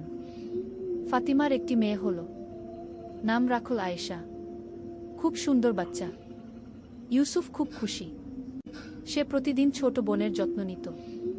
রাসেল দেখত যে ইউসুফ খুব দায়িত্বশীল একটা বাচ্চা হয়ে উঠছে। সে অন্যদের সাহায্য করতে ভালোবাসে, নামাজ কালাম নিয়মিত করে। একদিন রাসেল ইউসুফকে বলল, বেটা, তুমি বড় হয়ে কি হতে চাও? ইউসুফ বলল, আব্বা, আমি ডাক্তার হয়ে গরিব মানুষদের সেবা করতে চাই, আর কুরআনও মুখস্থ করব। রাসেল খুব গর্বিত হল। সে বুঝতে পারল তার সন্তান সঠিক পথে যাচ্ছে। ৪৪ অধ্যায়, বড় পরিকল্পনা। রাসেল এতদিনে অনেক অভিজ্ঞতা অর্জন করেছে। সে ভাবল আরও বড় কিছু করার। সে তার কিছু বন্ধু এবং সহকর্মীদের নিয়ে একটা বড় পরিকল্পনা করল। দেশের বিভিন্ন গ্রামে স্কুল আর হাসপাতাল তৈরি করা। কিন্তু এই কাজের জন্য অনেক টাকার দরকার। রাসেল ভাবল কিভাবে ফান্ড সংগ্রহ করবে। সে বিভিন্ন ধনী ব্যক্তিদের সাথে যোগাযোগ করল। অনেকেই সাহায্য করতে রাজি হল। একদিন একজন বিজনেসম্যান হাজি করিম সাহেব রাসেলকে বলল, তুমি যে কাজ করছো এটা খুব ভালো, আমি তোমাদের নিয়মিত অনুদান দেবগু। রাসেল খুব খুশি হল। সে বুঝতে পারল আল্লাহ তার কাজে সাহায্য করছেন। ৫৫ অধ্যায়, সম্প্রসারণ। পরের বছর রাসেলের সংস্থা দেশের ৫টি জেলায় কাজ শুরু করল। তারা ১০০টি স্কুল আর ৫টি স্বাস্থ্যকেন্দ্র চালু করল। রাসেল প্রতি মাসে এসব জায়গা ভিজিট করত। সে দেখত যে তার কাজের প্রভাব কেমন হচ্ছে। একটা গ্রামে গিয়ে সে দেখল যে তাদের তৈরি স্কুল থেকে পাস করা একটা ছেলে এখন ডাক্তার হয়েছে। সে আবার নিজের গ্রামে ফিরে এসে মানুষের সেবা করছে। রাসেল বুঝতে পারল এটাই হলো প্রকৃত সাফল্য। শুধু নিজের উন্নতি নয়, অন্যদের উন্নতিতে সাহায্য করা। ২৪ অধ্যায়, পরবর্তী প্রজন্ম। ইউসুফ এখন ১০০ বছরের। সে কুরআনের অর্ধেক মুখস্থ করে ফেলেছে। পড়াশোনাতেও খুব ভালো। আয়েশা ৫ বছরের। সেও স্কুলে ভর্তি হয়েছে। খুব মিষ্টি এবং বুদ্ধিমতী। রাসেল দেখত তার সন্তানরা অন্য বাচ্চাদের সাথে খুব ভালো ব্যবহার করে। তারা গরিব বন্ধুদের সাহায্য করে। একদিন ইউসুফ বাড়িতে এসে বলল, আব্বা, আমি আমার পকেট মানি জমিয়ে একটা গরিব বাচ্চার বই কিনে দিয়েছি গু। রাসেল খুশি হয়ে বলল, খুব ভালো কাজ করেছ বেটা, আল্লাহ তোমাকে বরকত দিন গু। ফাতিমাও খুব খুশি। সে বলল, আলহামদুলিল্লাহ, আমাদের সন্তানরা সঠিক পথে যাচ্ছে গি। ২৭ অধ্যায়, স্বীকৃতি। রাসেলের কাজের জন্য সে বিভিন্ন পুরস্কার পেতে লাগল। সরকার থেকেও সম্মাননা পেল। কিন্তু রাসেল কখনো গর্বিত হল না। সে সবসময় মনে রাখত যে এসব আল্লাহর রহমত। একদিন একটা অনুষ্ঠানে রাসেলকে সম্মাননা দেওয়ার সময় বলতে বলল। রাসেল মাইকে বলল, আমি যা কিছু করতে পেরেছি সব আল্লাহর রহমত। আমার মা, আমার স্ত্রী এবং অনেক মানুষের দোয়া আর সাহায্যে এটা সম্ভব হয়েছে। আমি শুধু একটা মাধ্যম গু। উপস্থিত সবাই তার কথায় মুগ্ধ হল। তারা বুঝতে পারল রাসেল একজন সত্যিকারের বিনয়ী মানুষ। ২৮ অধ্যায়, পরিবারের ভবিষ্যৎ। ইউসুফ এখন ৫ বছরের। সে কুরআন পুরো মুখস্থ করে ফেলেছে। পড়াশোনাতেও খুব ভালো। সে ডাক্তার হতে চায়। আয়েশা ১০ বছরের। সেও কুরআন মুখস্থ করছে আর ইঞ্জিনিয়ার হতে চায়। একদিন আলী সাহেব সোহেলের অফিসে এলেন। সোহেল তাকে দেখে অবাক হয়ে গেল। স্যার, আপনি এখানে? হ্যাঁ সোহেল, তোমার অফিস একবার দেখতে চাইলাম। খুব সুন্দর হয়েছে গু। আলী সাহেব পুরো অফিস ঘুরে দেখলেন। কর্মচারীদের সাথে কথা বললেন। তারপর সোহেলের রুমে এসে বসলেন। সোহেল, তুমি অনেক দূর এসেছ। মনে আছে ৭ বছর আগে তুমি যখন আমার অফিসে প্রথম এসেছিলে চা বানানোর কাজ করতে? হ্যাঁ স্যার, সব মনে আছে ইউ। আমি গর্বিত যে আমি তোমাকে একটা সুযোগ দিয়েছিলাম আর তুমি সেই সুযোগকে কাজে লাগিয়েছ। জানো সফলতার মূল সূত্র কি? কি স্যার? কঠোর পরিশ্রম, সততা আর হাল না ছাড়া। তোমার মধ্যে এই ৩টা গুণই আছে গু। সোহেল চোখে জল নিয়ে বলল, আপনি না থাকলে আজ আমি এখানে পৌঁছাতে পারতাম না স্যার। না সোহেল, আমি শুধু একটা দরজা খুলে দিয়েছিলাম। ভেতরে ঢুকে পথ তৈরি করেছ তুমি নিজে গু। আলী সাহেব চলে যাওয়ার আগে বললেন, আমার একটা বড় প্রজেক্ট আছে, একটা 20 ফ্লোর বিজনেস টাওয়ার। আমি চাই তুমি এই প্রজেক্টে আমার সাথে পার্টনার হও। ৫০-৫০। রাজি? সোহেল অবাক হয়ে গেল। এত বড় প্রজেক্ট? স্যার, আমার কি যথেষ্ট সামর্থ্য আছে? আছে, আমি বিশ্বাস করি উ। সোহেল রাজি হয়ে গেল। এটা তার জীবনের সবচেয়ে বড় প্রজেক্ট হবে। ৫০ অধ্যায়, বড় চ্যালেঞ্জ। 20 ফ্লোর বিজনেস টাওয়ারের কাজ শুরু হলো। এটা সোহেলের জীবনের সবচেয়ে বড় চ্যালেঞ্জ। প্রজেক্টের বাজেট প্রায় 10 করোড় টাকা। সোহেলকে 5 করোড় টাকা ইনভেস্ট করতে হবে। সোহেল তার সব সঞ্চয়ে ব্যাংক লোন আর কিছু ইনভেস্টর থেকে টাকা জোগাড় করল। এটা একটা বিশাল ঝুঁকি। যদি প্রজেক্ট ব্যর্থ হয়, সব শেষ। মিনা চিন্তিত ছিল। সোহেল, এত বড় ঝুঁকি নেওয়া ঠিক হবে? মিনা, জীবনে বড় কিছু করতে হলে ঝুঁকি নিতে হয়। আমি এই সুযোগ হাতছাড়া করতে চাই না গিয়ে। কিন্তু যদি কিছু ভুল হয়? ভুল হবে না। আমি আলী সাহেবের সাথে আছি। উনি আমাকে গাইড করবেন। প্রজেক্ট শুরু হলো। প্রথম 6 মাস সব ভালোই চলছিল। কাজ সময়মতো হচ্ছে, বাজেট ঠিক আছে। কিন্তু 7 মাসের মাথায় একটা বড় সমস্যা দেখা দিল। একজন প্রধান ইনভেস্টর হঠাৎ তার টাকা ফেরত চাইলেন। তিনি অন্য একটা জরুরি কাজে টাকা লাগবে বলে জানালেন। 1 করোড় টাকা ফেরত দিতে হবে। সোহেল বিপদে পড়ে গেল। 1 করোড় টাকা এখন কোথায় পাবে? প্রজেক্টের সব টাকা ঢেলে দিয়েছে। সে আলী সাহেবের সাথে কথা বলল। আলী সাহেব বললেন, চিন্তা করো না, আমি ব্যবস্থা করছি। কিন্তু আলী সাহেবও বড় একটা প্রজেক্টে আটকে আছেন।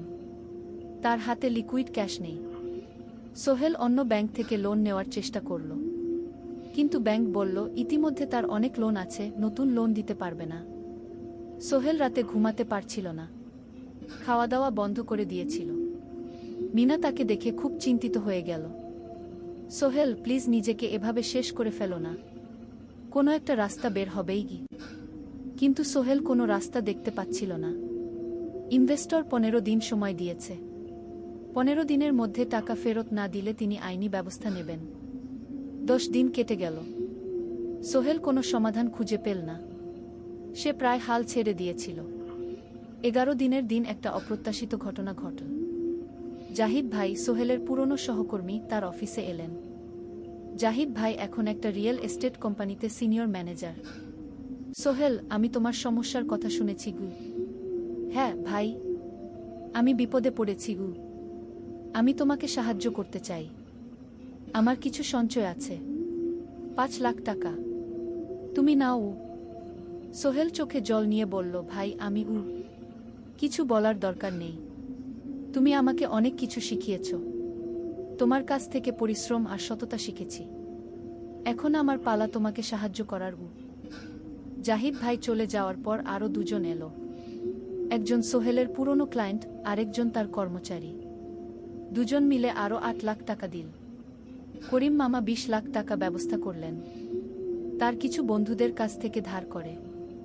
মিনা তার সব গয়না বিক্রি করে 10 লাখ টাকা দিল। সবাই মিলে প্রায় 45 লাখ টাকা জোগাড় হলো। বাকি 65 লাখ টাকা সোহেল তার অফিসের সব অ্যাসেট বিক্রি করে আর একটা প্রাইভেট ফিন্যান্স কোম্পানি থেকে উচ্চ সুদে লোন নিয়ে ব্যবস্থা করল। ঠিক 14 দিনের দিন সোহেল ইনভেস্টরকে 1 করোড় টাকা ফেরত দিল। ইনভেস্টর টাকা নিয়ে চলে গেলেন।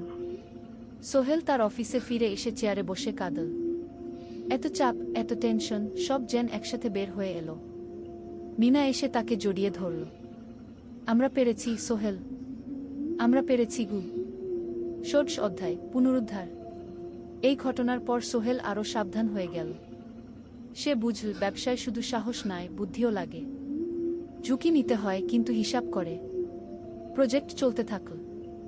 এবার সোহেল আরও সতর্কতার সাথে সবকিছু পরিচালনা করল।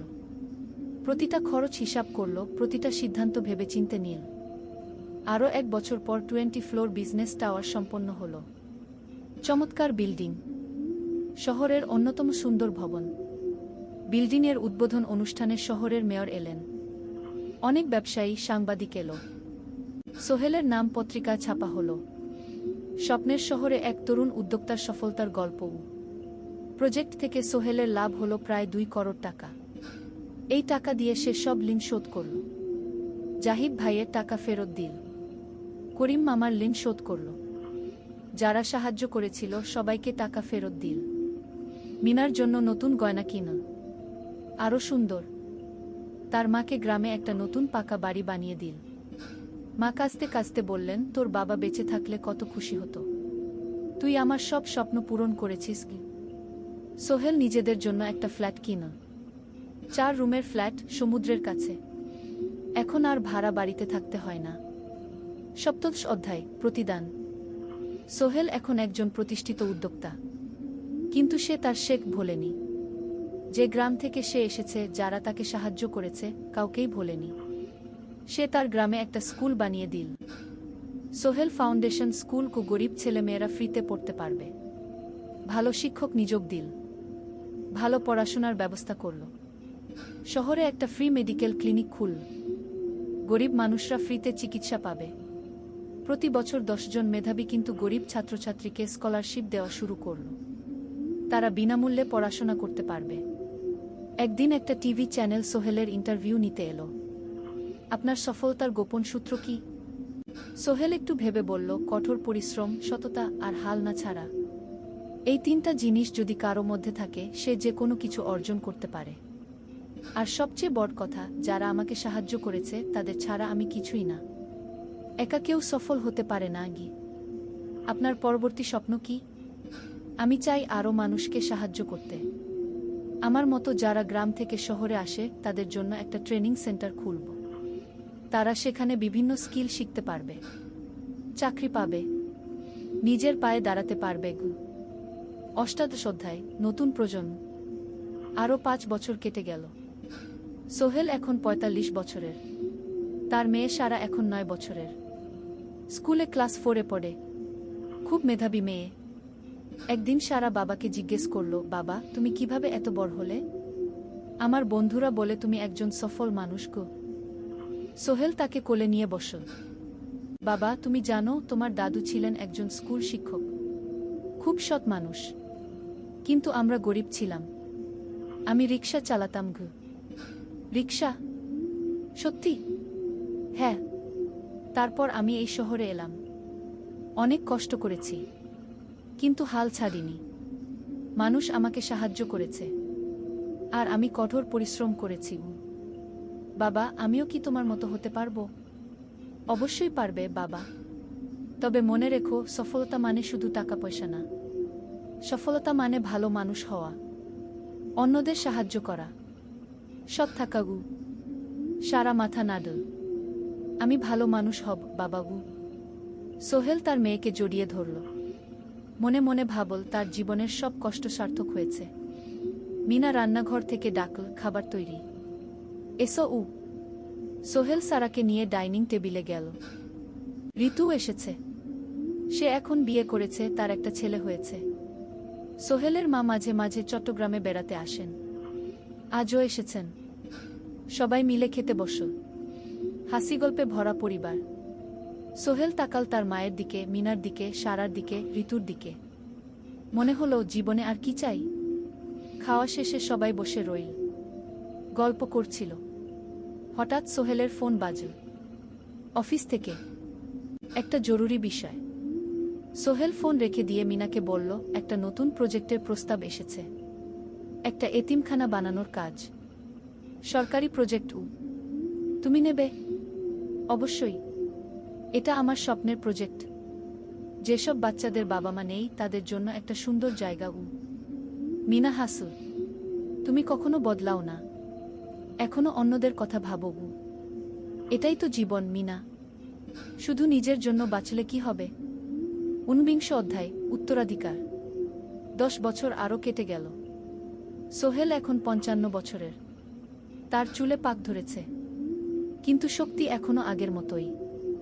সারা এখন 19 বছরের। সে বিশ্ববিদ্যালয়ে ইঞ্জিনিয়ারিং পড়ছে। সে চায় বাবার মতো কনস্ট্রাকশন ইন্ডাস্ট্রিতে কাজ করতে। একদিন সারা বাবাকে বলল, বাবা, আমি তোমার কোম্পানিতে কাজ করতে চাই। এখনো তো তোর পড়াশোনা বাকি। জানি, কিন্তু আমি এখন থেকেই শিখতে চাই। ছুটির দিনে তোমার সাথে সাইটে যেতে চাই, দেখতে চাই কিভাবে কাজ হয়। সোহেল খুশি হয়ে গেল। তার মেয়ে তার পথ অনুসরণ করতে চায়। ঠিক আছে, কিন্তু শর্ত হলো, তোকে সবকিছু নিজ থেকে শিখতে হবে। কোনো স্পেশাল ট্রিটমেন্ট পাবি না। আমি তো তাই চাই বাবাগু। সারা তার বাবার সাথে কাজ শিখতে শুরু করল। সে দেখল কিভাবে শ্রমিকরা কাজ করে, কিভাবে ম্যাটেরিয়াল বাছাই করতে হয়, কিভাবে একটা প্রজেক্ট ম্যানেজ করতে হয়। সোহেল তাকে কোনো সহজ পথ দিল না। সারাকেও সবার মতো কষ্ট করতে হলো। সাইটে রোদে দাঁড়িয়ে থাকতে হলো, শ্রমিকদের সাথে কথা বলতে হলো, কিন্তু সারা হাল ছাড়ল না। সে তার বাবার মেয়ে, পরিশ্রম করতে জানে। 3 বছর পর সারা গ্রাজুয়েট হলো। সে সোহেলের কোম্পানিতে জুনিয়র প্রজেক্ট ম্যানেজার হিসেবে যোগ দিল। সোহেল ধীরে ধীরে সারাকে বড় দায়িত্ব দিতে শুরু করল। সারা তার বাবার মতোই সৎ, পরিশ্রমী। 20 অধ্যায়, সমাপ্তি নয়, নতুন শুরু। আরও 5 বছর পর সোহেল এখন 60 বছরের। সে সিদ্ধান্ত নিল, এবার অবসর নেওয়ার সময় এসেছে। কোম্পানির দায়িত্ব সারাকে দেবে। একটা অনুষ্ঠান করা হলো। সোহেল আনুষ্ঠানিকভাবে কোম্পানির চেয়ারম্যান পদ থেকে অবসর নিল। সারা হলো নতুন ম্যানেজিং ডিরেক্টর। সোহেল তার বক্তব্যে বলল, আমি যখন এই শহরে এসেছিলাম আমার পকেটে ছিল মাত্র 5,000 টাকা, একটা ছোট্ট ব্যাগ, আর অনেক স্বপ্ন। আজ 40 বছর পর আমি পেছনে ফিরে তাকাই, দেখি একটা দীর্ঘ পথ।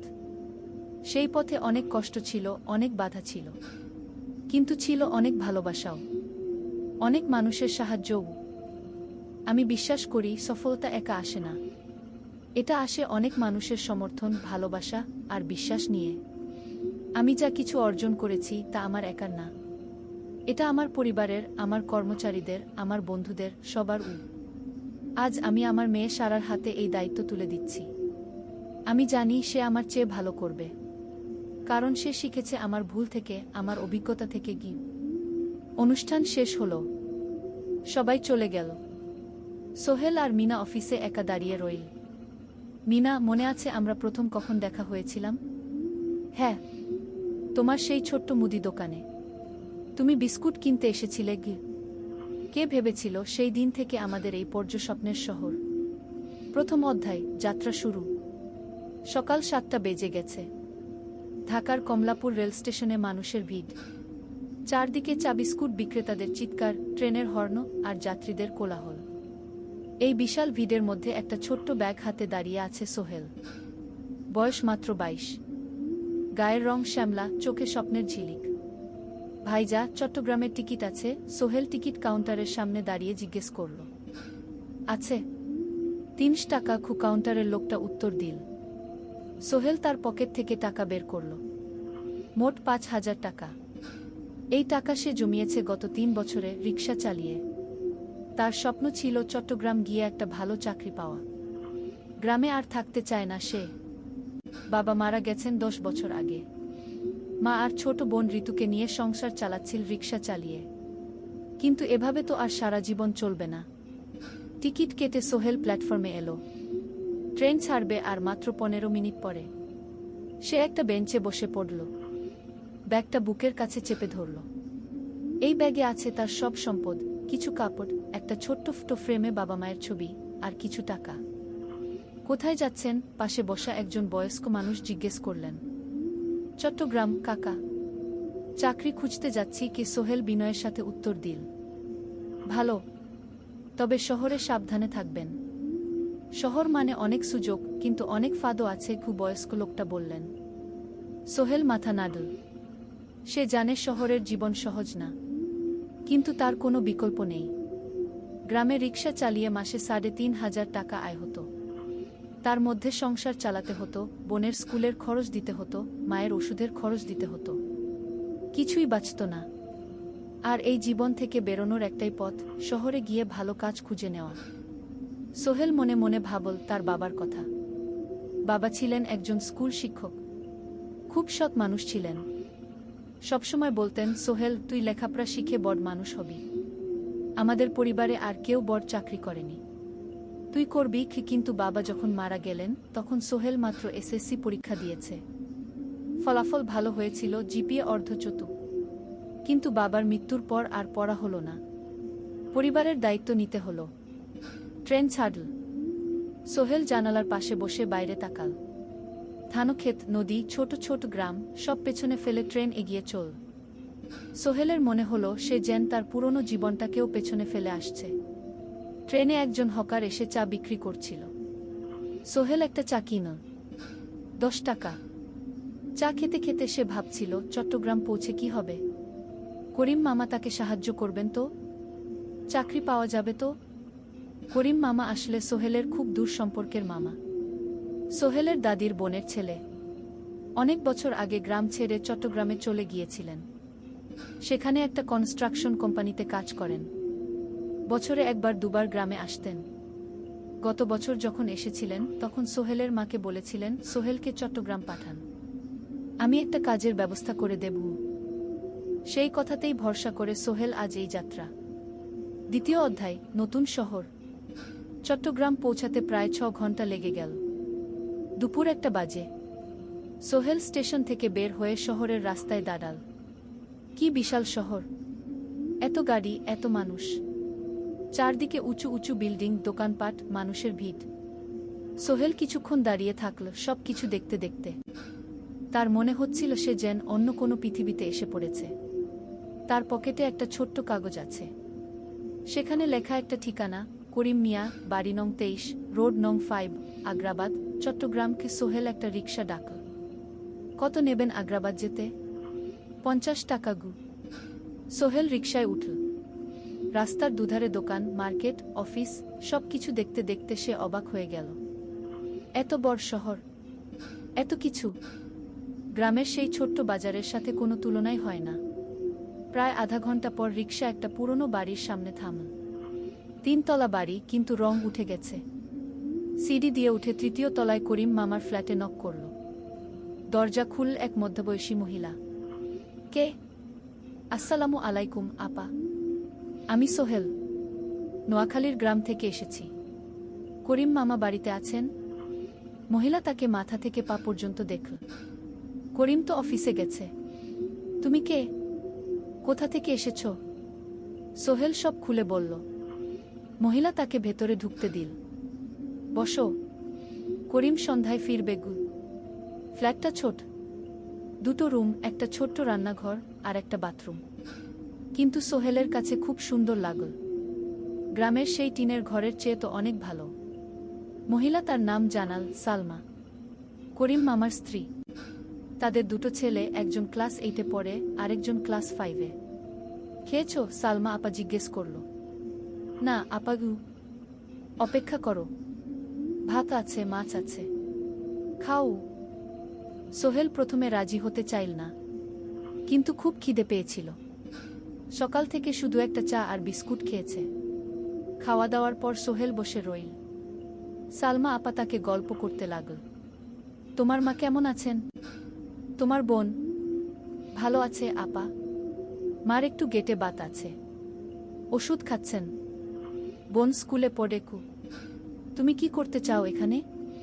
চাকরি খুঁজছি আপা, যে কোনো কাজ করব। বাসায় মা আর বোনকে টাকা পাঠাতে হবে। সালমা আপা মাথা নাড়ল। করিম তোমার জন্য কিছু একটা করবে, সে ভালো মানুষ কে। সারাদিন অপেক্ষা করু সোহেল। সন্ধ্যা 6টায় করিম মামা ফিরলেন। 50-এর কাছাকাছি বয়স, কালো রঙের প্যান্ট শার্ট পরা, হাতে একটা ব্যাগ। আরে সোহেল, কবে এলি? করিম মামা খুশি হয়ে বললেন। আজ সকালে মামা গি। করিম মামা তাকে জড়িয়ে ধরলেন। অনেকদিন পর দেখলাম। কেমন আছিস? ভালো আছি মামা গি। ভালো করেছিস এসে। এখানে অনেক সুযোগ আছে। তোর জন্য একটা কাজের ব্যবস্থা করে দেব। তবে প্রথমে কয়েকদিন এখানে থাক, শহরটা একটু চিনে নে, তারপর কাজে যোগ দিবি। সোহেলের মনে আসার আলো জ্বল। সে ভাবল হয়তো তার ভাগ্য এবার পাল্টাবে। 3য় অধ্যায়, প্রথম চাকরি। 1 সপ্তাহ পরে করিম মামা সোহেলকে তার কোম্পানিতে নিয়ে গেলেন। কোম্পানির নাম আলামিন কনস্ট্রাকশন। অফিসটা শহরের কেন্দ্রে, 5 তলা একটা বিল্ডিংয়ের দোতলায়। মালিক আলী সাহেব, 50-এর কাছাকাছি বয়স, মোটা চেহারা, চোখে সোনার ফ্রেমের চশমা। বড়লোক মানুষ, কিন্তু খুব কড়া। এই ছেলেটাকে কি কাজে লাগাবেন? আলী সাহেব করিম মামাকে জিজ্ঞেস করলেন। স্যার, ও আমার আত্মীয়, গ্রাম থেকে এসেছে, খুব পরিশ্রমী, যে কোনো কাজে লাগাতে পারেন। আলী সাহেব সোহেলের দিকে তাকালেন। তুমি কি পড়েছ? স্যার, এসএসসি পাস, জিপিএ অর্ধচতু। হুম, ভালো। কম্পিউটার চালাতে পারো? না স্যার, পারি না, কিন্তু শিখতে চাই। আলী সাহেব একটু ভাবলেন। ঠিক আছে, তোমাকে অফিসের কাজে রাখব। ফাইল গুছানো, চা বানানো, কাগজপত্র নিয়ে যাওয়া না এসব। মাসে 5,000 টাকা। রাজি আছো? জি স্যার। সোহেল খুশি হয়ে গেল। 5,000 টাকা? রিক্সা চালিয়ে 3,500 পেত। এখানে 5,000। কাজ শুরু হলো পরদিন থেকে। সকাল 8টায় অফিসে যেতে হয়, ফিরতে হয় সন্ধ্যা 7টায়। প্রথম দিন সোহেল ঘুম থেকে উঠল ভোর 5টায়। তৈরি হয়ে 7:30টায় অফিসের উদ্দেশ্যে বের হল। করিম মামার বাড়ি থেকে অফিস প্রায় 5 কিলোমিটার। বাসে যেতে হয়। অফিসে পৌঁছে সোহেল দেখল সেই প্রথম আলী সাহেব এখনো আসেননি। অফিস খোলা ছিল না। 8-10 মিনিট পর একজন লোক এসে অফিস খুল। তুমি নতুন? জি, আমি সোহেল। আমি Zahid, assistant manager. SO. Zahid ভাই সোহেলকে সব কিছু দেখাল। অফিসে মোট 6 জন কর্মচারী। 2 জন ইঞ্জিনিয়ার, একজন অ্যাকাউন্ট্যান্ট, একজন অ্যাসিস্ট্যান্ট ম্যানেজার, জাহিদ ভাই, একজন রিসেপশনিস্ট, আর এখন সোহেল। সোহেলের কাজ শুরু হলো চা বানানো দিয়ে। তারপর অফিস পরিষ্কার করা, ফাইল গুছানো, কাগজপত্র এক জায়গা থেকে আরেক জায়গায় নিয়ে যাওয়া। কাজ কঠিন না, কিন্তু সারাদিন দৌড়ঝাঁপ করতে হয়। দুপুরে খাবারের জন্য আধা ঘন্টা বিরতি। সোহেল একটা ছোট হোটেলে গিয়ে ভাতডাল তরকারি খেল। 50 টাকা। সন্ধ্যায় অফিস বন্ধ হলো। সোহেল ক্লান্ত হয়ে বাসায় ফিরল। কেমন লাগল প্রথম দিন? করিম মামা জিজ্ঞেস করলেন। ভালো মামা, অনেক কিছু শিখলাম। প্রথম মাসের শেষে সোহেল বেতন পেল 5,000 টাকা। সে 3,000 টাকা মাকে পাঠাল। মা ফোনে কাঁদতে লাগলেন। আল্লাহ তোকে ভালো রাখুক সোহেল। সোহেলের চোখেও জল এলো। তার মনে হলো সে একটা বড় কাজ করতে পেরেছে। চতুর্থ অধ্যায়, শহরের জীবন। 3 মাস কেটে গেল। সোহেল এখন শহরের সাথে মিশে গেছে। প্রতিদিন অফিসে যাওয়া আসার পথে সে দেখে হাজারো মানুষের জীবন। কেউ সফল, কেউ ব্যর্থ, কিন্তু সবাই চলছে নিজের পথে। সোহেল অফিসের কাজের পাশাপাশি কম্পিউটার শেখার চেষ্টা করছে। অফিসে একটা কম্পিউটার আছে। যখন কেউ ব্যবহার করে না, তখন সোহেল একটু একটু শেখার চেষ্টা করে। জাহিদ ভাই তাকে সাহায্য করেন। সোহেল, তুমি যদি কম্পিউটার ভালোভাবে শিখতে পারো, তাহলে তোমার ভবিষ্যৎ উজ্জ্বল। জাহিদ ভাই একদিন বললেন। কিভাবে শিখব ভাই? ট্রেনিং সেন্টারে যাও। সন্ধ্যায় ক্লাস আছে। মাসে 2,000 টাকা লাগবে কি? সোহেল ভাবল, 2,000 টাকা অনেক, কিন্তু এটা বিনিয়োগ, ভবিষ্যতের জন্য। সে একটা ট্রেনিং সেন্টারে ভর্তি হল। সপ্তাহে 3 দিন, সন্ধ্যা 7:30 থেকে রাত 9টা পর্যন্ত ক্লাস। কম্পিউটারের basic, MS Word, Excel, PowerPoint, internet ব্যবহার। একদিন অফিস থেকে ফেরার সময় সোহেল একটা দোকানে চা খেতে গেল। দোকানের পাশেই একটা ছোট্ট মুদি দোকান। সেখানে একটা মেয়ে বসে আছে। বয়স হবে 20-এর কাছাকাছি। সাদাসিধে চেহারা, সাদা শাড়ি পরা, কিন্তু চোখে এক ধরনের দৃঢ়তা। ভাইজা, 1 প্যাকেট বিস্কুট দেন কি? সোহেল বলল। মেয়েটা বিস্কুট দিল। 20 টাকা।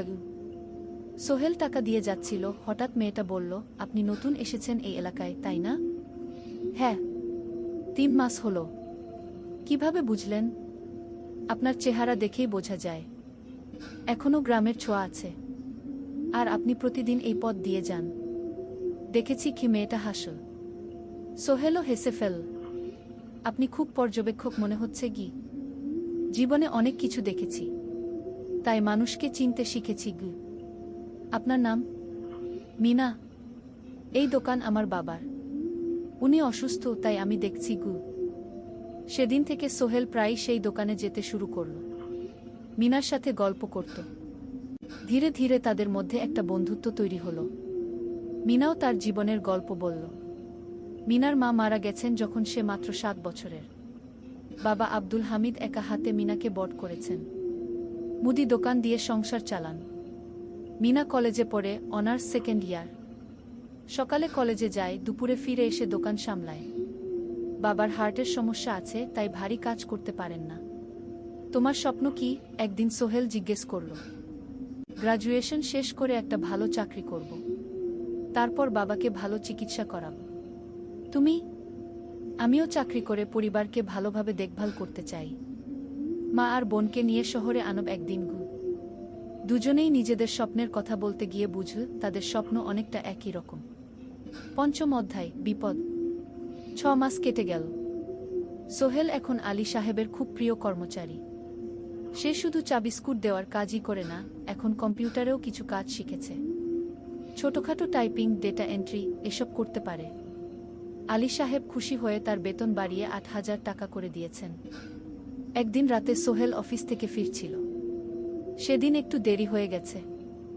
রাত প্রায় 9টা। সাধারণত সোহেল সন্ধ্যা 7:30টায় ফিরে, কিন্তু সেদিন অফিসে একটা জরুরি কাজ ছিল। বাস থেকে নেমে সোহেল বাড়ির দিকে হাঁটছিল। হঠাৎ একটা অন্ধকার গলিতে 3 জন লোক তাকে ঘিরে ধরল।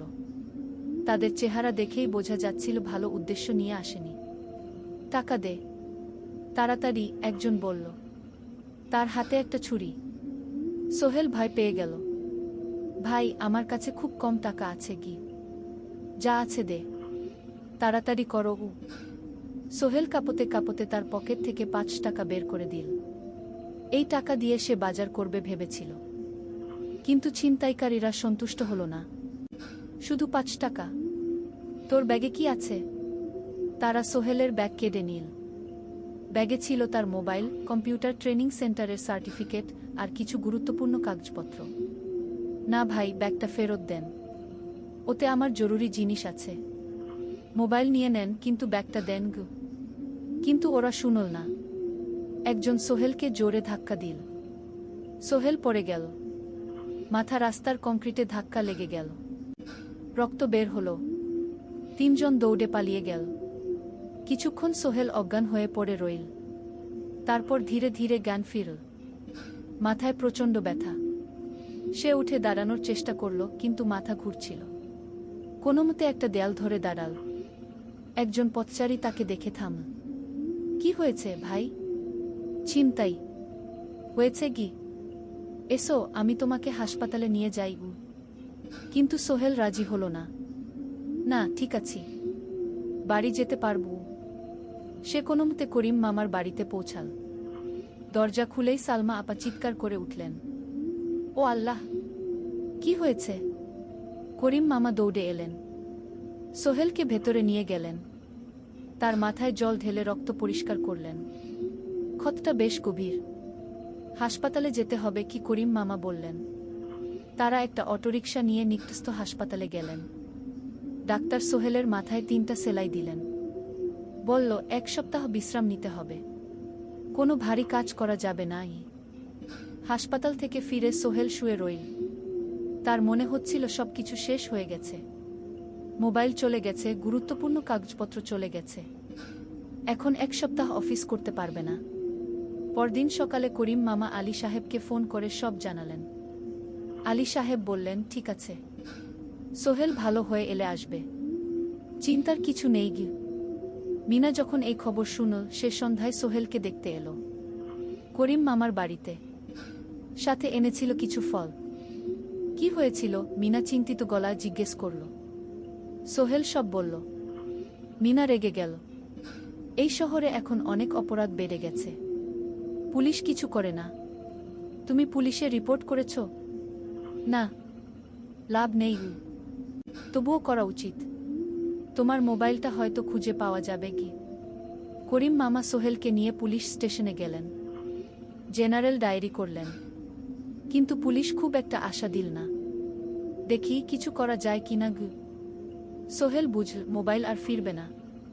সেই 1 সপ্তাহ সোহেলের জীবনের সবচেয়ে কঠিন সময় ছিল।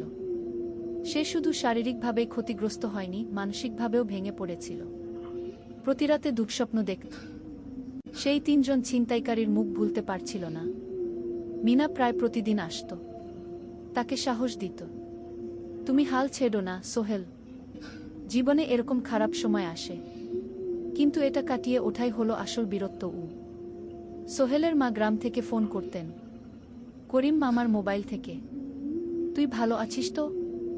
সোহেল মাকে সব সত্যি বলেনি, শুধু বলেছে, হ্যাঁ মা, ভালো আছি, একটু জ্বর হয়েছিল, এখন ভালো। 1 সপ্তাহ পর সোহেল আবার অফিসে গেল। আলী সাহেব তাকে দেখে খুশি হলেন। কেমন আছো? ভালো আছি স্যার। ঠিক আছে, তবে প্রথম কয়েকদিন হালকা কাজ করবে। সোহেল আবার কাজে মন দিল। কিন্তু একটা জিনিস তাকে খুব কষ্ট দিচ্ছিল, তার মোবাইল নেই। মায়ের সাথে কথা বলতে পারছে না নিয়মিত। করিম মামার মোবাইল চাইতে সংকোচ লাগে। একদিন জাহিদ ভাই তাকে ডাকলেন। সোহেল, আমার একটা পুরনো মোবাইল আছে, তুমি ব্যবহার করো? না ভাই, আমি নাও, আমার কাজে লাগছে না, তুমি রাখো গু। সোহেল কৃতজ্ঞতায় প্রায় কেঁদে ফেল। ধন্যবাদ ভাই। মোবাইল পেয়ে সোহেল প্রথমেই মাকে ফোন করল। মা খুব খুশি হলেন। এতদিন ফোন করিসনি কেন? মা, মোবাইলটা নষ্ট হয়ে গিয়েছিল, নতুন নিয়েছি। মায়ের গলায় স্বস্তি ফুটে উঠল। ষষ্ঠ অধ্যায়, নতুন সুযোগ। আরও 3 মাস কেটে গেল। সোহেল পুরোপুরি সুস্থ হয়ে গেছে। তার জীবন আবার স্বাভাবিক হয়ে এসেছে। সে এখন কম্পিউটার ট্রেনিং শেষ করেছে, সার্টিফিকেট পেয়েছে। কিন্তু একটা ঘটনা তার জীবনে বড় পরিবর্তন নিয়ে এলো। একদিন সকালে আলী সাহেব তাকে ডাকলেন। সোহেল, বসো। সোহেল বসল। মনে একটু ভয় লাগছিল। আলী সাহেব কি তাকে বকবেন? সোহেল, তুমি তো এখন কম্পিউটার চালাতে পারো? জি স্যার, একটু একটু শিখেছি। ভালো, আমি তোমার কাজ দেখছি, তুমি খুব পরিশ্রমী আর সৎ। আমাদের কোম্পানিতে এরকম মানুষের দরকার। সোহেল কিছু বুঝতে পারছিল না। আমি তোমাকে একটা সুযোগ দিতে চাই। আমাদের কোম্পানি একটা ট্রেনিং প্রোগ্রাম চালু করছে নতুন কর্মচারীদের জন্য। 6 মাসের কোর্স, কম্পিউটার অ্যাকাউন্টিং, ভবন নির্মাণের হিসাব নিকাশ, প্রজেক্ট ম্যানেজমেন্ট সব শিখবে। কোম্পানি সব খরচ দেবে। ট্রেনিংয়ের সময় তোমার বেতনও চলবে। রাজি আছো? সোহেল বিশ্বাস করতে পারছিল না। স্যার, সত্যি আমাকে এত বড় সুযোগ দিচ্ছেন? হ্যাঁ, তুমি ভালো ছেলে, পরিশ্রমী। আমি তোমাকে এগিয়ে দিতে চাই। ভবিষ্যতে তুমি এই কোম্পানির একজন গুরুত্বপূর্ণ কর্মচারী হবে। সোহেল কৃতজ্ঞতায় প্রায় কেঁদে ফেল। ধন্যবাদ স্যার, আমি কঠোর পরিশ্রম করব। আমি জানি। সেদিন সন্ধ্যায় সোহেল মিনার দোকানে গেল। মিনাকে খবরটা দিল। মিনা খুব খুশি হল। তার চোখে জল এসে গেল। তুমি পারবে সোহেল, আমি জানি। সোহেল তার মা আর বোনকেও ফোন করে খবরটা দিল। মা কাঁদতে লাগলেন। তোর বাবা বেঁচে থাকলে কত খুশি হতো। ট্রেনিং শুরু হলো পরের মাস থেকে। প্রতিদিন সকালে 3 ঘন্টা ক্লাস, তারপর বাকি সময় অফিসের কাজ। ক্লাসে 5 জন নতুন কর্মচারী, সবাই তরুণ, উৎসাহী। শিক্ষক ছিলেন একজন অভিজ্ঞ ইঞ্জিনিয়ার, নাম রহিম স্যার। তিনি খুব ভালোভাবে সব কিছু বুঝাতেন। কম্পিউটার অ্যাকাউন্টিং, এক্সেলে জটিল ক্যালকুলেশন, প্রজেক্টের বাজেট তৈরি, সময় ব্যবস্থাপনা সব। সোহেল পুরো মনোযোগ দিয়ে শিখতে লাগল। সন্ধ্যায় বাড়ি ফিরে প্র্যাকটিস করত। করিম মামার ছেলের কাছ থেকে একটা ল্যাপটপ ধার নিত কখনো কখনো। 6 মাস পরে ট্রেনিং শেষ হলো। সবাই সার্টিফিকেট পেল। আলী সাহেব একটা অনুষ্ঠান করলেন। সোহেল সেরা পারফর্মার হিসেবে একটা বিশেষ পুরস্কার পেল, 5,000 টাকা বোনাস। আলী সাহেব ঘোষণা করলেন, সোহেল, আজ থেকে তুমি আমাদের জুনিয়র অ্যাকাউন্ট অ্যাসিস্ট্যান্ট। তোমার বেতন 15,000 টাকা। সোহেল অবাক হয়ে গেল। 8,000 থেকে 15,000, প্রায় দ্বিগুণ। সেদিন রাতে সোহেল ঘুমাতেই পারল না। খুশিতে, উত্তেজনায় তার চোখে ঘুম নেই। সে ভাবল তার জীবন কিভাবে বদলে যাচ্ছে। 2 বছর আগে যে রিকশা চালাত, আজ সে একটা নামকরা কোম্পানির অ্যাকাউন্ট অ্যাসিস্ট্যান্ট। 7ম অধ্যায়, প্রেম ও প্রস্তাব। 1.5 বছর হয়ে গেল সোহেলের চট্টগ্রাম আসার। সে এখন একজন সফল যুবক। তার মা গ্রামে খুব খুশি। প্রতি মাসে সোহেল 10,000 টাকা পাঠায়। ছোট বোন ঋতু এখন কলেজে ভর্তি হয়েছে সোহেলের পাঠানো টাকায়। মায়ের চিকিৎসাও ভালোভাবে হচ্ছে। মিনার সাথে সোহেলের সম্পর্ক এখন আর শুধু বন্ধুত্ব নয়, দুজন দুজনকে ভালোবাসে। কিন্তু কেউ কাউকে সরাসরি বলার সাহস পায়নি। প্রতিদিন দেখা হয়, গল্প হয়, কিন্তু সেই একটা কথা বলা হয়ে ওঠে না। একদিন শুক্রবার ছুটির দিন। সোহেল মিনাকে বলল, আজ কি একটু ঘুরতে যাবে? কোথায়? পতেঙ্গা বিচ। তুমি কি কখনো গেছো? না, কিন্তু আমার দোকান গু। শুক্রবার তোমার বাবা সামলাবে গু। মিনা রাজি হয়ে গেল। দুপুরে দুজনে বাস নিয়ে পতেঙ্গা গেল। সমুদ্র দেখে মিনা অবাক হয়ে গেল। কি সুন্দর! দুজনে বালিতে বসল। ঢেউয়ের শব্দ শুনতে শুনতে গল্প করছিল। হঠাৎ সোহেল বলল, মিনা, তোমার সাথে কিছু বলার ছিল। বলো। সোহেল একটা লম্বা শ্বাস নিল। তুমি জানো আমি তোমাকে ভালোবাসি। মিনা হাসল। তার চোখ ভিজে গেল। জানি, আমিও তোমাকে ভালোবাসি সোহেল। সোহেল অবাক হয়ে গেল। সত্যি? হ্যাঁ, অনেকদিন ধরেই জানি। তুমি আমার জীবনে এসে সব কিছু বদলে দিয়েছ। তোমার সাথে থাকলে আমার মনে হয় আমি যে কোনো কিছু করতে পারব। দুজনে কিছুক্ষণ চুপ করে বসে রইল। সমুদ্রের ঢেউ এসে পায়ে লাগছিল। সূর্য পশ্চিমে ঢলে পড়ছে। আকাশ লাল কুমলা হয়ে গেছে। কিন্তু আমার বাবার সাথে কথা বলতে হবে কি? মিনা বলল। আমি তৈরি। যখন বলবে তখন বলবো। পরের সপ্তাহে সোহেল মিনার বাবার সাথে কথা বলল। আব্দুল হামিদ সাহেব প্রথমে একটু দ্বিধা করলেন। তুমি কোনো পরিবারের ছেলে? তোমার বাবা কি করতেন? সোহেল সব সত্যি বলল। তার বাবা ছিলেন স্কুল শিক্ষক। মারা গেছেন 10 বছর আগে। মা গ্রামে থাকেন। ছোট বোন কলেজে পড়ে। তুমি নিজে কি করো? আমি আলামিন কনস্ট্রাকশন কোম্পানিতে জুনিয়র অ্যাকাউন্ট অ্যাসিস্ট্যান্ট। মাসে 15,000 টাকা বেতন। আব্দুল হামিদ সাহেব ভাবলেন। তারপর বললেন, দেখো মিনা আমার একমাত্র সন্তান। তার মা নেই। আমি একা তাকে বড় করেছি। আমি চাই মিনা একজন ভালো ছেলের সাথে বিয়ে হোক। তুমি দেখতে ভালো ছেলে মনে হচ্ছে, কিন্তু আমাকে তোমার মায়ের সাথে দেখা করতে হবে। তোমার পরিবারকে জানতে হবে।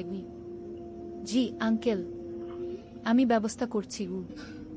সোহেল খুশিতে আটখানা। সে সেদিন রাতেই তার মাকে ফোন করল। মাকে সব বলল। মা প্রথমে অবাক হলেন, তারপর খুশি হলেন। মিনা মেয়েটা কেমন? খুব ভালো মা, তুমি দেখলে পছন্দ করবে।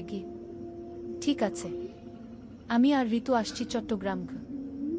2 সপ্তাহ পর সোহেলের মা আর বোন চট্টগ্রাম এলো। সোহেল তাদের নিয়ে মিনার বাড়িতে গেল। 2 পরিবার একসাথে বসল। মিনার বাবা সোহেলের মাকে দেখে খুশি হলেন। সোহেলের মা সহজ সরল ভদ্রমহিলা। আপনার ছেলে খুব ভালো। মিনা তাকে পছন্দ করে। আমিও রাজি। আব্দুল হামিদ সাহেব বললেন। আমার সোহেল সৎ ছেলে। মিনাকে খুব ভালোবাসে। আমি জানি ও মিনাকে সুখে রাখবে। সোহেলের মা বললেন। বিয়ের তারিখ ঠিক হলো 3 মাস পর। এই 3 মাসে সোহেল যথেষ্ট টাকা জমাবে। বিয়ে হবে সাদামাটা কিন্তু সুন্দর। 8ম অধ্যায়, নতুন পথ। 3 মাস কেটে গেল দ্রুত। সোহেল প্রতিদিন কঠোর পরিশ্রম করছিল।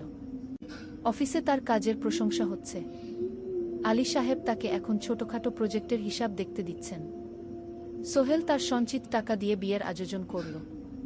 বিয়ে হলো মিনার বাড়ির কাছের একটা কমিউনিটি সেন্টারে।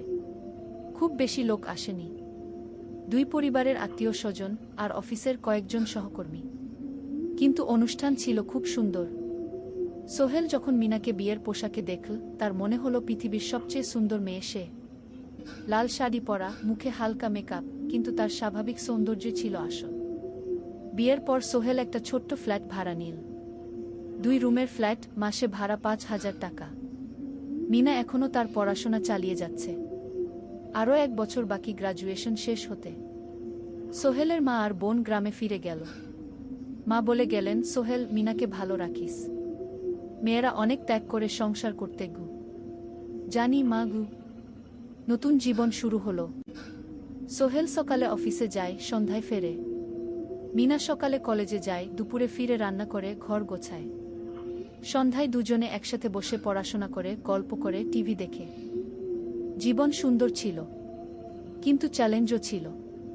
মাসিক খরচ, ভাড়া 5,000, বাজার 3,000, বিদ্যুৎ গ্যাস 1,000, মায়ের জন্য 5,000, মিনার কলেজের খরচ 1,200। মোট প্রায় 14,000 টাকা। বাঁচত মাত্র 1,000 খানেক। কিন্তু সোহেল হাল ছাড়ল না। সে সন্ধ্যায় একটা কম্পিউটার ট্রেনিং সেন্টারে পার্ট টাইম পড়ানো শুরু করল। সপ্তাহে 3 দিন 2 ঘন্টা করে। এতে মাসে আরও 3,000 টাকা আসতে লাগল। মিনাও বসে থাকল না। সে বাড়িতে বসে কয়েকজন স্কুলের ছাত্রছাত্রীকে টিউশন পড়াতে শুরু করল। মাসে 2,000 টাকা আয়। এভাবে কেটে গেল 6 মাস। দুজন মিলে পরিবার চালাচ্ছে, স্বপ্ন দেখছে। একদিন সোহেল বলল, মিনা, আমি একটা নতুন স্বপ্ন দেখছি গু। কি? আমি নিজে একটা ছোট্ট কনস্ট্রাকশন কোম্পানি খুলতে চাই। ছোট ছোট প্রজেক্ট নেব, বাড়ি মেরামত, ছোট বিল্ডিং বানানো, এসব। তোমার কি যথেষ্ট অভিজ্ঞতা আছে?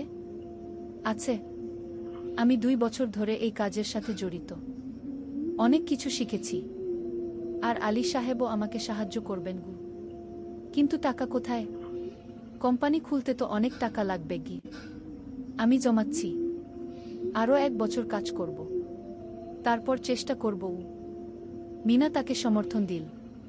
তুমি পারবে। তোমার মধ্যে সেই শক্তি আছে গি। নবম অধ্যায়, চ্যালেঞ্জের সময়। কিন্তু ভাগ্য সবসময় অনুকূলে থাকে না। সোহেল যখন স্বপ্ন দেখছিল নিজের কোম্পানি খোলার, তখনই একটা বড় সমস্যা এলো। আলী সাহেবের কোম্পানি একটা বড় প্রজেক্ট পেয়েছিল, একটা 10তলা বিল্ডিং বানানোর কাজ। কিন্তু প্রজেক্টের প্রধান ইনভেস্টর হঠাৎ পালিয়ে গেল। তিনি কোম্পানির কাছ থেকে প্রায় 50 লাখ টাকা নিয়ে গেছেন, কিন্তু কাজ শেষ হয়নি। কোম্পানি বড় ক্ষতির মুখে পড়ল। আলী সাহেব অনেক কর্মচারীকে ছাঁটাই করতে বাধ্য হলেন। প্রায় 10 জনকে চাকরি থেকে বাদ দিলেন। বাকিদের বেতন কমাতে হলো। সোহেলকে আলী সাহেব ডেকে বললেন, সোহেল, আমি তোমাকে রাখতে চাই। তুমি বিশ্বস্ত কর্মচারী, কিন্তু তোমার বেতন কমাতে হবে। 15,000 থেকে 10,000 সোহেল মনে মনে চিন্তায় পড়ে গেল। 10,000 টাকায় সংসার চলবে কিভাবে? মায়ের খরচ, ভাড়া, বাজার সব মিলিয়ে তো 14,000 টাকা লাগে। কিন্তু সে কিছু বলল না। ঠিক আছে স্যার। বাড়ি ফিরে সোহেল মিনাকে সব বলল। মিনা চিন্তিত হয়ে গেল। এখন কি হবে? চিন্তা করো না, আমি পার্ট টাইম টিউশনির সময় বাড়াব। আর তুমিও বেশি করে টিউশন নাও। কিন্তু আমার তো পড়াশোনাও আছে গি। জানি, কিন্তু এখন এটাই করতে হবে গু। সোহেল সন্ধ্যায় আরও 2টো জায়গায় পার্ট টাইম কাজ খুঁজল। একটা দোকানের সন্ধ্যায় হিসাব দেখার কাজ পেল, মাসে 2,000 টাকা। আরেকটা জায়গায় সপ্তাহান্তে কম্পিউটার রিপেয়ারের কাজ পেল, মাসে 1,500 টাকা। মিনাও 3 জন নতুন স্টুডেন্ট নীল টিউশনে। তার আয় বাড়ল 2,000 থেকে 3,500-এ। কঠিন সময় ছিল। সোহেল সকাল 8টায় অফিসে যেত, সন্ধ্যা 6টায় ফিরত। তারপর একটু বিশ্রাম নিয়ে 7:30টায় বের হতো পার্ট টাইম কাজে। রাত 10টায় বাড়ি ফিরত। রবি সোমবার কম্পিউটার রিপেয়ারের কাজ।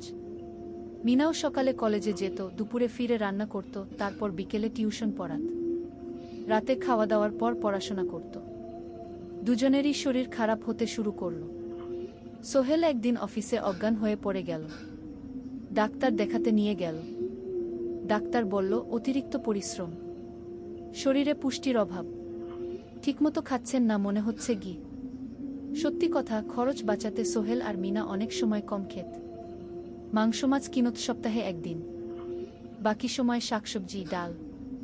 মিনা সোহেলকে বলল, আর নয় সোহেল, তুমি এভাবে নিজেকে শেষ করে ফেলছ। আমার পড়াশোনা বন্ধ করে দিই, আমি ফুল টাইম চাকরি করি কি। না, সোহেল জোর দিয়ে বলল, তোমার পড়াশোনা বন্ধ হবে না।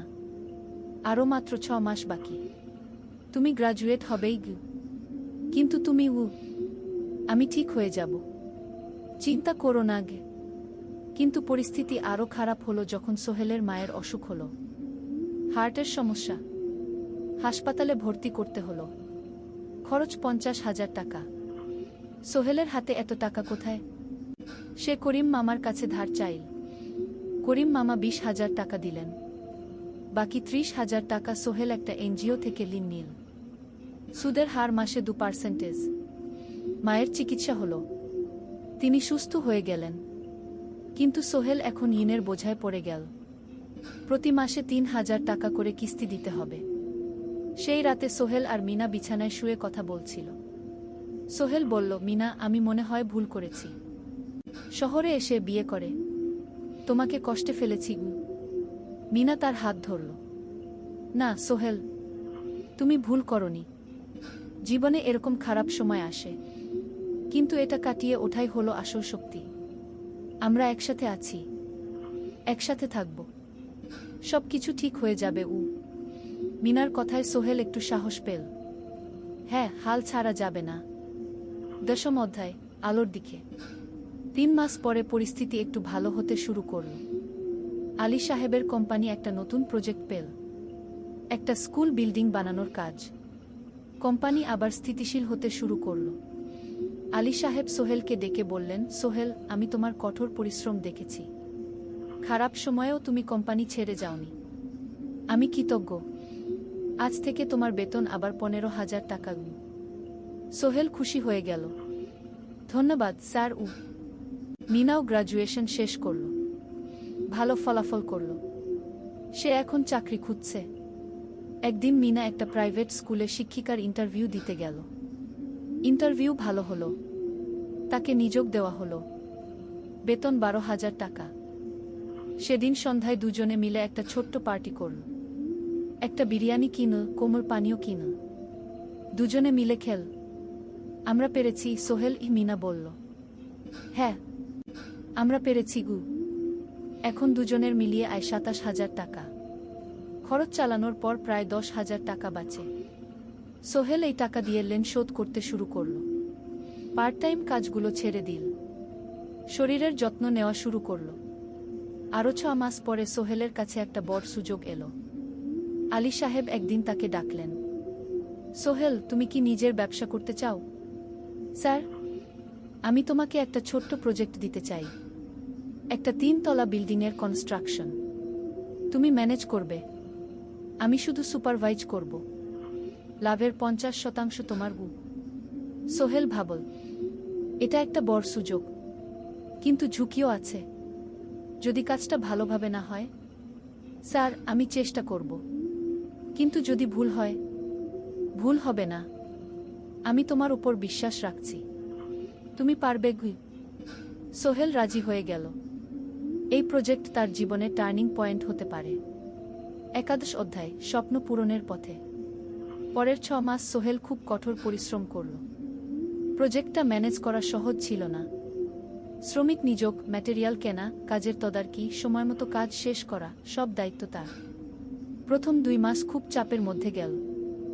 একদিন একজন শ্রমিক কাজ করতে গিয়ে আহত হল। সোহেল তাকে হাসপাতালে নিয়ে গেল, তার চিকিৎসার খরচ দিল। এতে প্রজেক্টের বাজেট একটু বাড়ল, কিন্তু সোহেল জানত এটা করা দরকার। আরেকদিন ভুল ম্যাটেরিয়াল ডেলিভারি হলো। সোহেল সেগুলো ফেরত পাঠাল, সঠিক জিনিস আনাল। এতে 3 দিন দেরি হলো, কিন্তু কাজের মান ঠিক রইল। মিনা তাকে সবসময় সাপোর্ট করছিল। সে এখন চাকরিতে স্থিতিশীল। স্কুলের বাচ্চারা তাকে পছন্দ করে। প্রিন্সিপাল তার কাজে খুশি। প্রজেক্ট শেষ হলো 6 মাসে, সময়মতো, বাজেটের মধ্যে। বিল্ডিংয়ের মালিক খুব খুশি হলেন। তিনি আলী সাহেবকে ধন্যবাদ দিলেন। আলী সাহেব বললেন, ধন্যবাদ আমাকে না, এই ছেলেকে দিন। সোহেল পুরো প্রজেক্ট ম্যানেজ করেছে। প্রজেক্ট থেকে মোট লাভ হলো 3 লাখ টাকা। সোহেল পেল 1.5 লাখ টাকা। তার জীবনে এত টাকা এই প্রথম। সে করিম মামার ঋণ শোধ করল, এনজিওর বাকি ঋণ শোধ করল। তারপর তার মাকে 50,000 টাকা পাঠাল। মা দিয়ে গ্রামের বাড়িটা একটু মেরামত করাল, বোন ঋতুর জন্য একটা ল্যাপটপ কিনল। বাকি টাকা দিয়ে সোহেল একটা ব্যাংক অ্যাকাউন্টে জমা রাখল, ভবিষ্যতের জন্য। আলী সাহেব সোহেলকে আরও 2টো প্রজেক্ট দিলেন, এবার একটু বড়। সোহেল আত্মবিশ্বাসের সাথে সেগুলোও শেষ করল। 2 বছর পরে সোহেল সিদ্ধান্ত নিল, এবার নিজের কোম্পানি খোলার সময় এসেছে। 10 অধ্যায়, নতুন শুরু। সোহেল তার সব জমানো টাকা দিয়ে একটা ছোট্ট অফিস ভাড়া নিল। 2 রুমের অফিস। একটা রুমে কাজের জায়গা, আরেকটায় ছোট্ট মিটিং রুম। অফিসের সামনে একটা বোর্ড লাগাল, Sohel construction and development. Mina তাকে সাহায্য করছিল।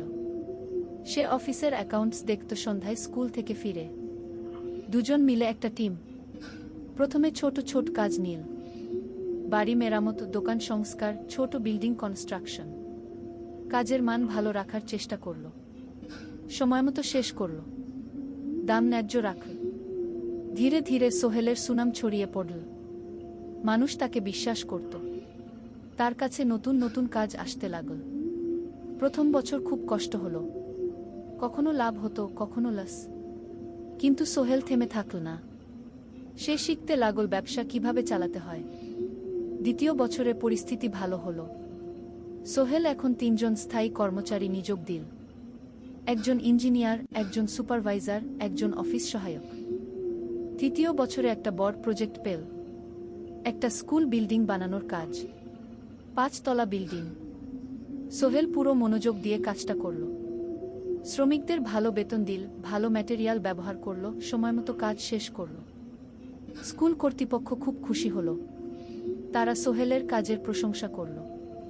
এই প্রজেক্ট থেকে সোহেল প্রায় 5 লাখ টাকা লাভ করল। এই টাকা দিয়ে সে আরও ভালো একটা অফিস নিল। আরও কর্মচারী নিয়োগ দিল। এখন তার কোম্পানিতে 10 জন স্থায়ী কর্মচারী। প্রজেক্ট অনুযায়ী আরও শ্রমিক নিয়োগ দেওয়া হয়। 13 অধ্যায়, পরিবার। এদিকে সোহেল আর মিনার সংসারেও খুশির খবর এলো। মিনা গর্ভবতী। 9 মাস পর তাদের একটা মেয়ে হলো। নাম রাখল সারা। সারা যখন জন্মাল, সোহেলের মা আর বোন চট্টগ্রামে এলো। মা 1 মাস থেকে গেলেন। মিনাকে সাহায্য করলেন। সোহেল এখন একটা বড় ফ্ল্যাট ভাড়া নিয়েছে। 3 রুমের ফ্ল্যাট। একটা রুমে সোহেল, মিনা, একটায় সারা, আরেকটায় অতিথি রুম। মায়ের জন্য সোহেল সিদ্ধান্ত নিল তাকে চট্টগ্রামে নিয়ে আসবে। গ্রামে একা থাকা ঠিক না। কিন্তু মা রাজি হলেন না। না বাবা, আমি গ্রামেই থাকব। এখানে আমার পরিচিত মানুষ আছে। তোর বোনকে নিয়ে যা। ও ঢাকায় পড়ছে, চট্টগ্রামে এনে ভালো কোথাও ভর্তি করিয়ে দেখি। সোহেল তাই করল। ঋতুকে চট্টগ্রাম বিশ্ববিদ্যালয়ে ভর্তি করিয়ে দিল। ঋতু এখন সোহেলের ফ্ল্যাটে থাকে, বিশ্ববিদ্যালয়ে পড়ে। সোহেলের মনে হলো তার জীবন এখন পরিপূর্ণ। স্ত্রী, মেয়ে, বোন সবাই তার কাছে। ব্যবসা ভালো চলছে। মা গ্রামে সুখে আছেন। 14 অধ্যায়, সফলতার শিখরে। 5 বছর কেটে গেল। সোহেল এখন একজন সফল উদ্যোক্তা। তার কোম্পানি কি সোহেল কনস্ট্রাকশন অ্যান্ড ডেভেলপমেন্ট এখন চট্টগ্রামে বেশ পরিচিত। প্রায় 30 জন কর্মচারী তার অধীনে কাজ করে। সোহেল এখন শুধু ছোট প্রজেক্ট করে না, বড় বড় প্রজেক্টও করে। একটা 8 তলা বিজনেস কমপ্লেক্স বানানোর কাজ পেয়েছে। একটা হাসপাতাল বিল্ডিং বানাচ্ছে। মিনা এখনো স্কুলে পড়ায়। সে এখন ভাইস প্রিন্সিপাল। সাথে সোহেলের কোম্পানির অ্যাকাউন্টস ম্যানেজার। 2 জন মিলে ব্যবসা চালা। সারা এখন 4 বছরের। স্কুলে ভর্তি হয়েছে। খুব চালাক মেয়ে। ঋতু বিশ্ববিদ্যালয় থেকে গ্রাজুয়েট হয়ে একটা ব্যাংকে চাকরি পেয়েছে। একদিন আলী সাহেব